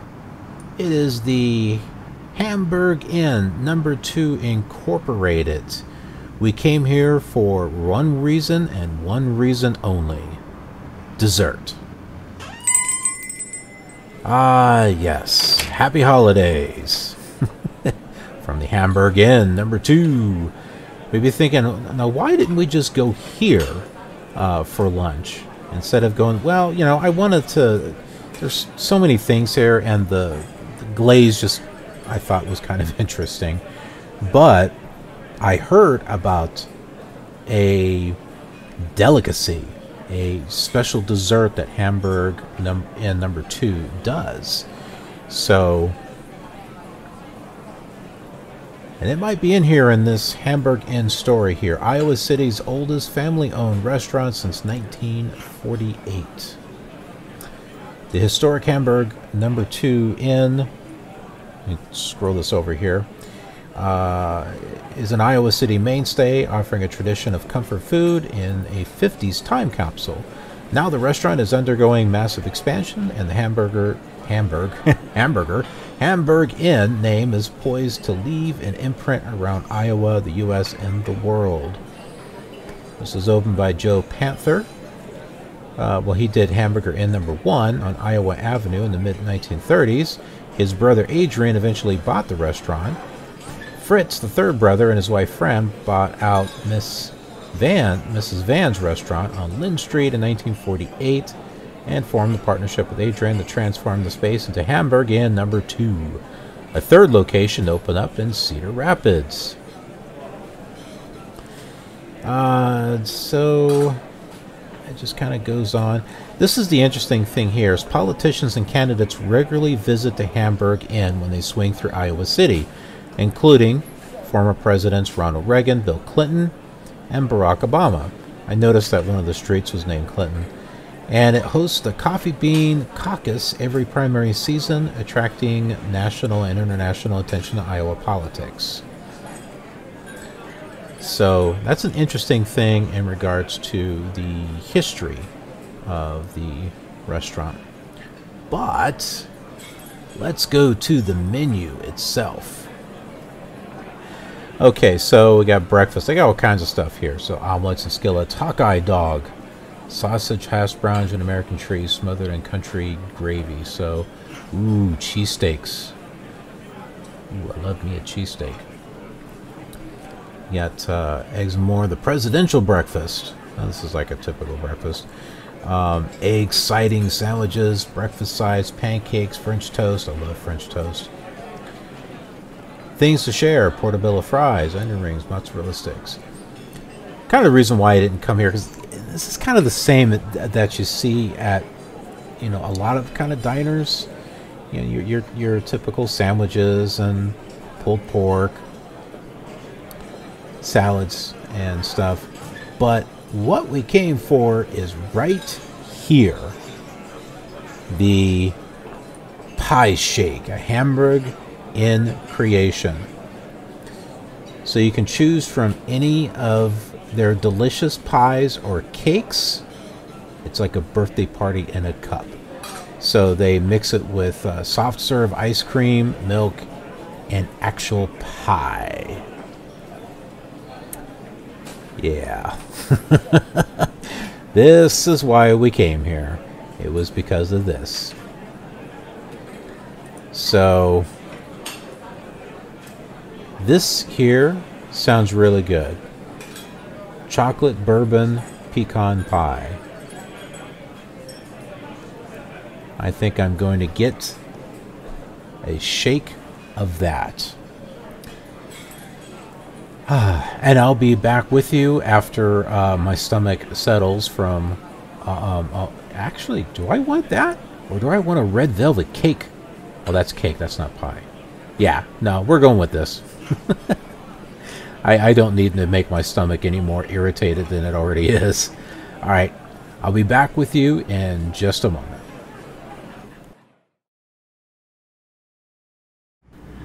All right, I got to tell you, that pie shake was pretty darn good. Yeah, all right. Well, let's go on and get to our next destination.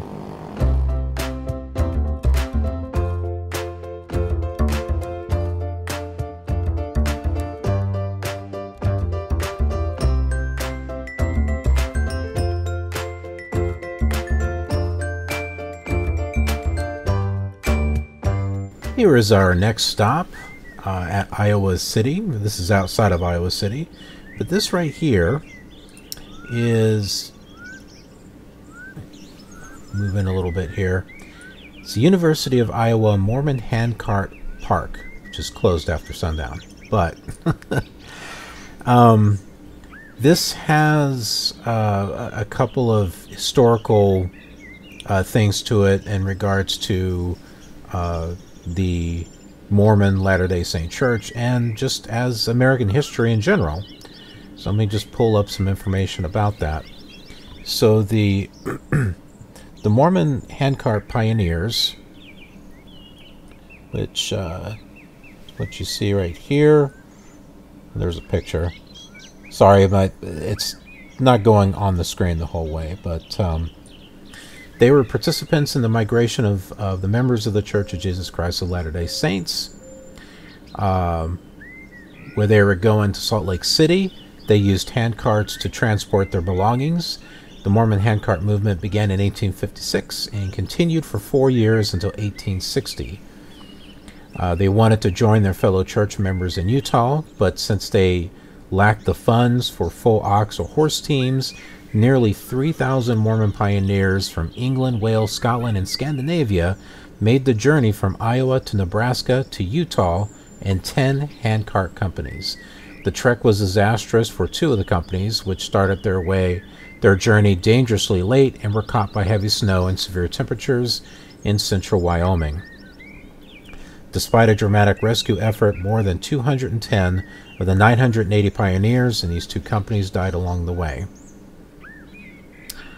Although fewer than 10% of the 1846 to 68 Latter-day Saint immigrants made the journey west using handcarts, the handcart pioneers have become an important symbol in LDS culture, representing the faithfulness and sacrifice of the pioneer generation. They continue to be recognized and honored in events such as Pioneer Day, church pageants, and similar commemorations. So that is what all this is about here. And as far as the trail itself,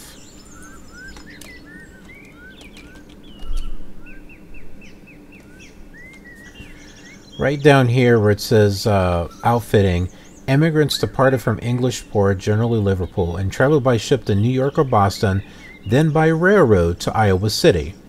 Iowa was the western terminus of the rail line, where they would be outfitted with handcarts and other supplies. So that is the significance of Iowa City, as this was the starting point of the handcart companies. So for those of you who are Latter-day Saints, or perhaps you have some friends that are, or family members, you may find this bit of history interesting. You may already know about this part of the history, but if you were ever curious, this is where it started, right here in Iowa City. Now that we've checked out the handcart site, let's go check out another point of interest.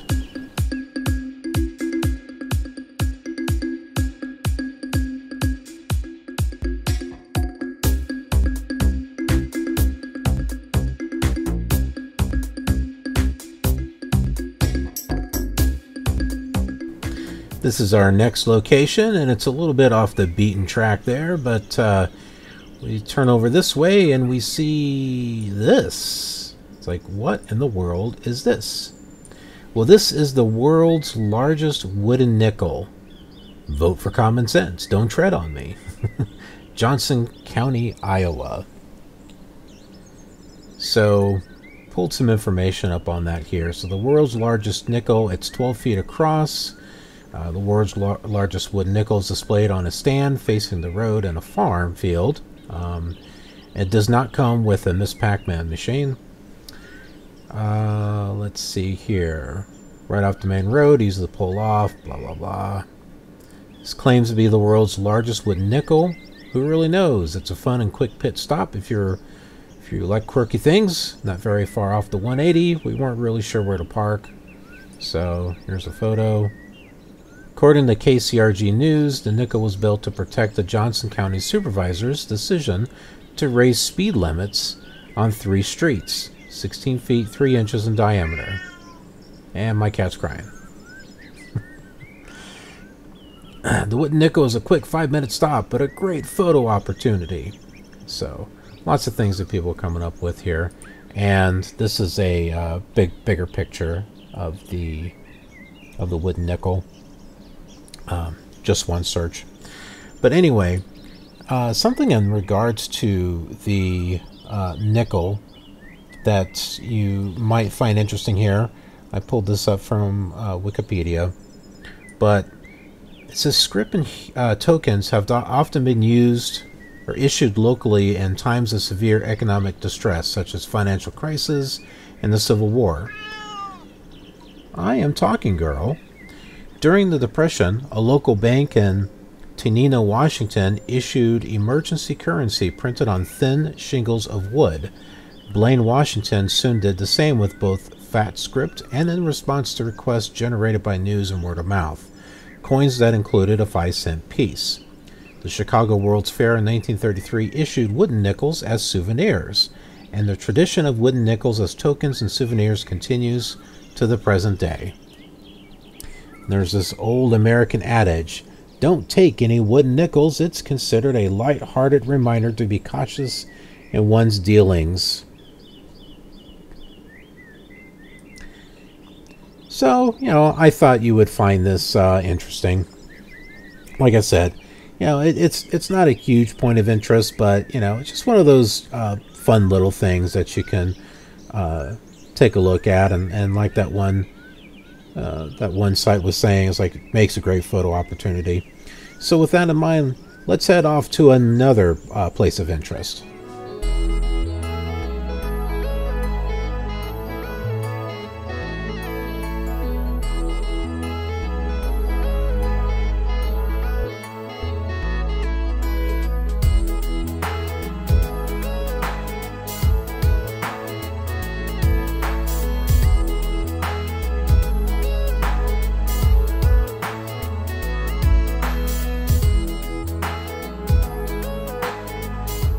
After a little bit of a drive, we're at our next location, which is the Herbert Hoover Presidential Library.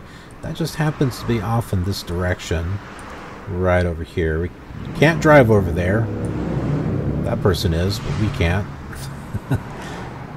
But yeah, it's right over here. So let's go on over there and let's see what this is about. This is the Herbert Hoover Presidential Library and Museum. From Herbert Hoover himself, I have had every honor to which man could aspire. There is no place on the whole earth, except here in America, where all sons of man have this chance in life. Here alone is human dignity not a dream, but an accomplishment. So there's the thing on here about the Hoovers. There's timeline, education. Let's click About Us. Oh, yeah, by the way, there's this whole thing about the shutdown of the federal government. So this is closed, and then the National Archives facilities, which is right next to the Herbert Hoover Library and Museum, is also closed. But they're not being updated or monitored. Yeah, don't show it again. So presidential libraries are not libraries in the usual sense. They are archives and museums, preserving the written record and physical history of our presidents, while providing special programs and exhibits that serve their communities. These libraries belong to the American people. In 1955, the Presidential Libraries Act was passed in the U.S. Congress that provides for the operation of this facility through the National Archives and Records Administration until 2019, when the government was shut down. Anyway. And then it talks about the facility itself. You've got the National Archives and Presidential Libraries, employment, intern, and a bunch of stuff. Here, let's click on frequently asked questions. All right, never mind. Exhibits. Exhibits. I thought those were ghosts for a moment. Let's see, holiday traditions. There's the Hoover story. Visitors to the Herbert Hoover Presidential Library Museum begin their tour of the permanent galleries in a rotunda area where a 16-foot red granite map of the world contains 57 brass sheaves of wheat, one in every country where Herbert Hoover fed people. 8-foot glass etched portraits mounted on the rotunda walls depict the great humanitarian from West Branch at the start and near the end of his 50 years of public service. So that's where we're at. We're in West Branch, Iowa, not so much Iowa City, but didn't want to leave this out in our tour because it's a pretty big place. If you're going to Iowa City, I think it's definitely something that you want to stop off at. Let's see, we got years of adventure, years of compassion, years of enterprise, the Great Depression, years of leadership, years of struggle, Council of the Republic. Let's look on the Great Depression, 1929. The 1920s were a period of optimism and prosperity for some Americans. When Herbert Hoover became president in 1929, the stock market was climbing to unprecedented levels. Gee, that sounds familiar. And some investors were taking advantage of low interest rates to buy stocks on credit, pushing prices even higher. In October 1929, the bubble burst, and in less than a week, the market dropped by almost half of its recent record highs. Billions of dollars were lost, and thousands of investors were ruined. After the stock market crashed, President Hoover sought to prevent panic from spreading throughout the economy. In November, he summoned business leaders to the White House and secured promises from them to maintain wages. According to Hoover's economic theory, financial losses should affect profits, not employment, thus maintaining consumer spending and shortening the downturn. Hoover received commitments from private industry to spend $1.8 billion for new construction and repairs to be started in 1930 to stimulate employment. The president ordered federal departments to speed up their construction projects and asked all governors to expand public works projects in their states. And kind of goes on. Oh, it goes on through all the years here. Look at this. 32, 33. Is that it? I'm sure that there's got to be more than that. They're just all that happens to be right here. Well, years of leadership, 1928 to 1933. Okay, that makes sense. Then there's an events calendar. You can see here's a map. So West Branch is right over here. You got Iowa City, Cedar Rapids, Des Moines.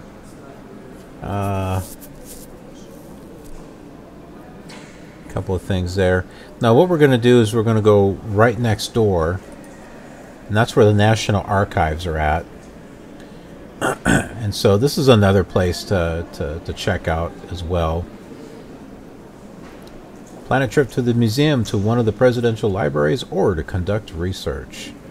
So it looks like you got request military records and learn about other services for yourself and family member.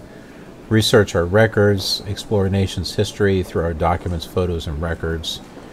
The America's founding documents, the Declaration of Independence, the Constitution, and the Bill of Rights are all right here.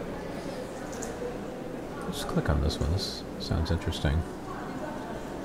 Yeah. So, Declaration of Independence, Constitution, Bill of Rights. And there's the archive store, framed documents. And this just gives you, that's a whole bunch of, that's the network of facilities. But anyway, these are just two, I mean, you know, if you're into these type of museums and if you're into government, these are definitely two things that you might want to check out when coming into Iowa City. It's a little bit of a drive, but I think it's definitely worth checking out.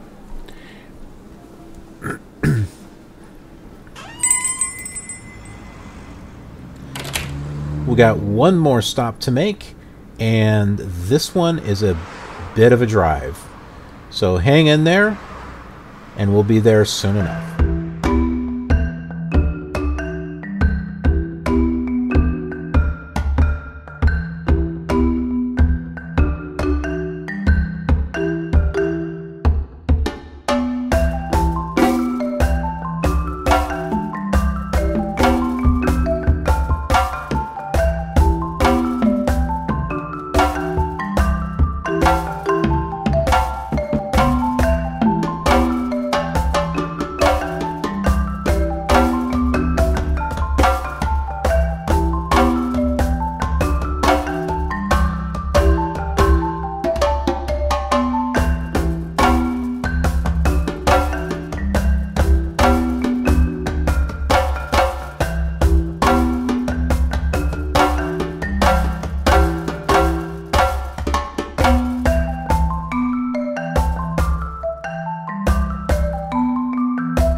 Yeah, that was a very, very long drive, but we are here at our last destination, which is the Amana colonies. This is a, these are some German colonies that just happen to be out here. I don't know the full history of it, but there is a lot of arts and crafts. I mean, this is apparently a very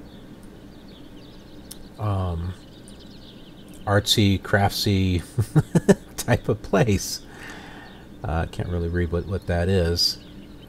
The interesting thing is, had I known, we could have just flown out here. Except that the airport is not listed in Flight Simulator 2 or 3, so it's not on the Sublogic map, so we wouldn't have been able to do that on the older simulators. And I'm not even sure if it's available in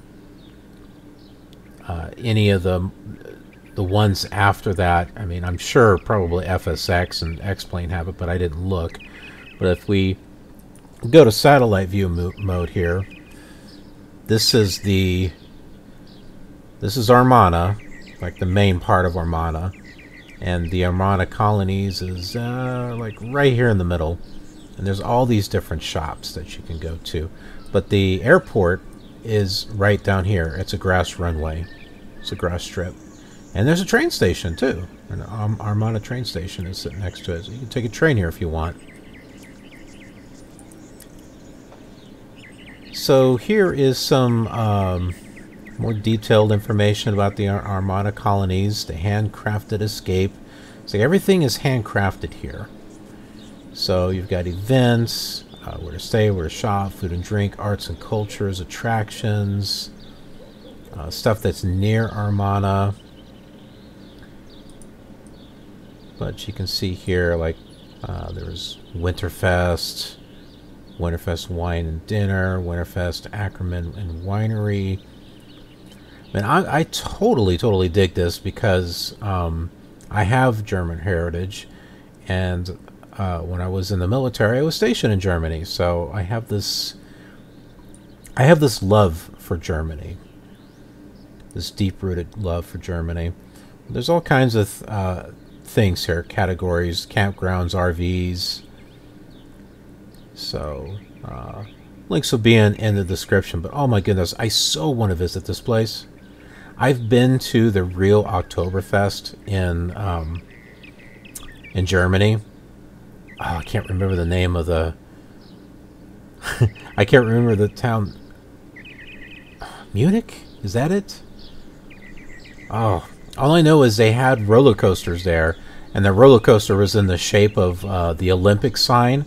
Oh man, that was crazy. I have a video of it somewhere. That was just... I have a video of it, and I almost lost that camera. I held on to that thing for dear life. This is like back, you know, when you had like handheld cameras, not phones. Just dating myself there. But anyway,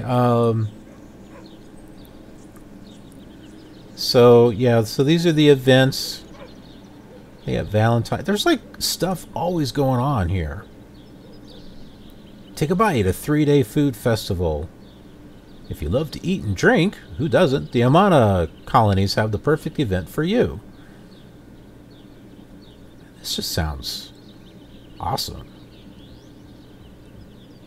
Man. And those that live somewhere near Iowa City or even Cedar Rapids, this is like sitting in between. And you guys can go here like often if you want. This is just too cool. Let's see, where to stay? Not too worried about that. What about where to shop? Where to shop? Get lost in one of our one-of-a-kind shops for unique shopping experience. Our shops are stocked with both Amana-made and imported products. Our shop owners strive to stock their shops with the most unique products you won't be able to find anywhere else. A paradise for antique enthusiasts, Amana's antique shops carry a variety of unique finds such as clothing, decor, consumer goods, and much more. Find the slew.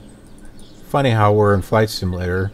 Well, this is this is not FSX. This is X-Plane. I don't know. I get confused. But slew, right? Just, I don't know. Coincidence. Anyway, find a slew of special gifts in our art gallery shops and all kinds of other stuff. So here you've got a New Dawn, Ackerman Winery. Yeah, you're going to have a whole bunch of wineries, I'm sure, breweries and stuff.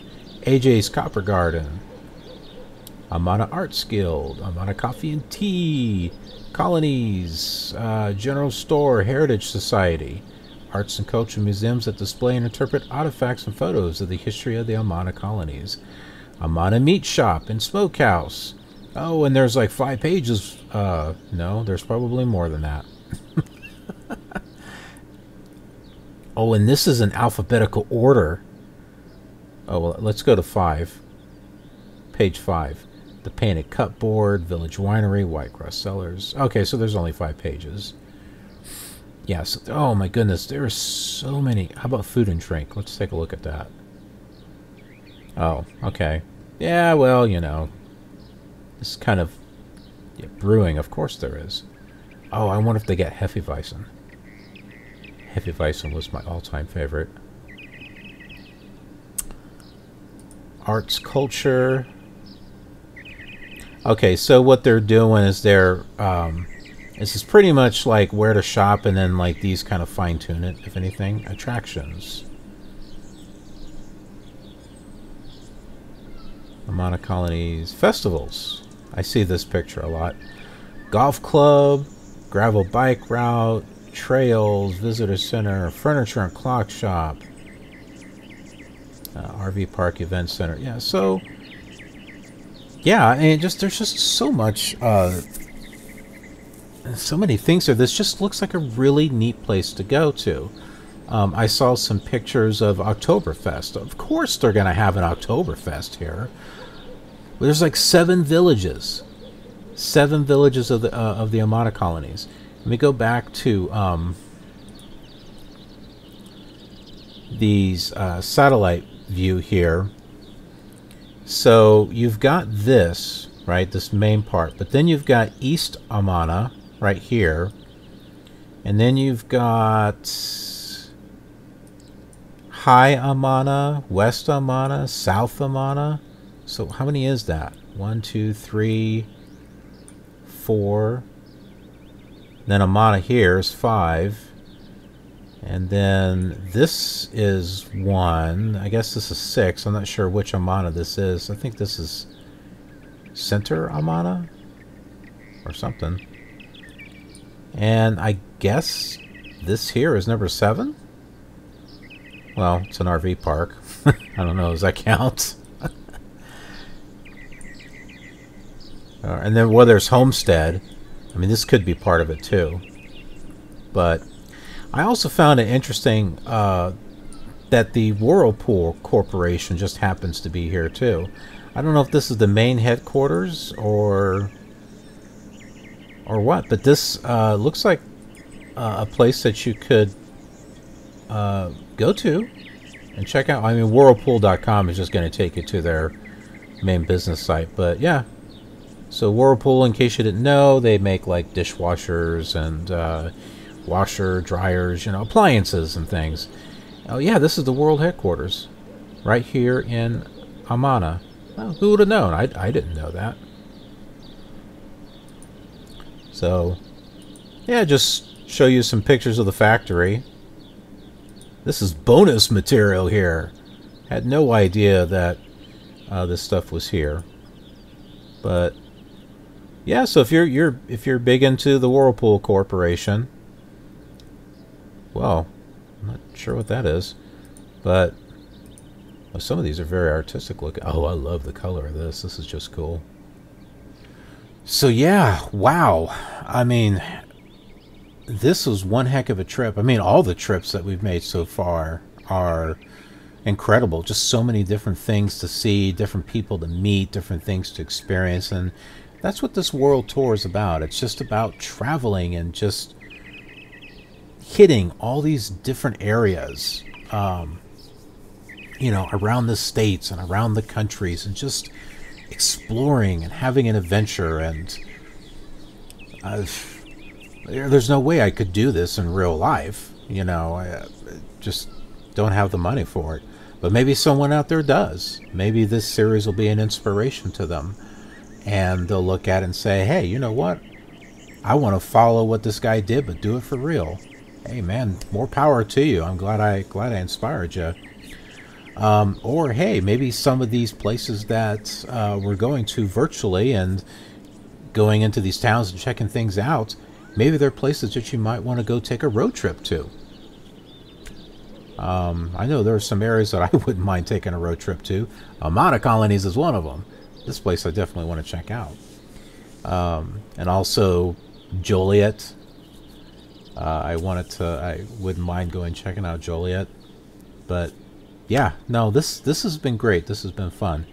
So anyhow, thanks for joining me on this this flight and this little documentary into Iowa City and West Branch and Amana. I mean, we had a kind of a three for one type of thing on this one. So if you hung with me this whole time, hey, I appreciate it.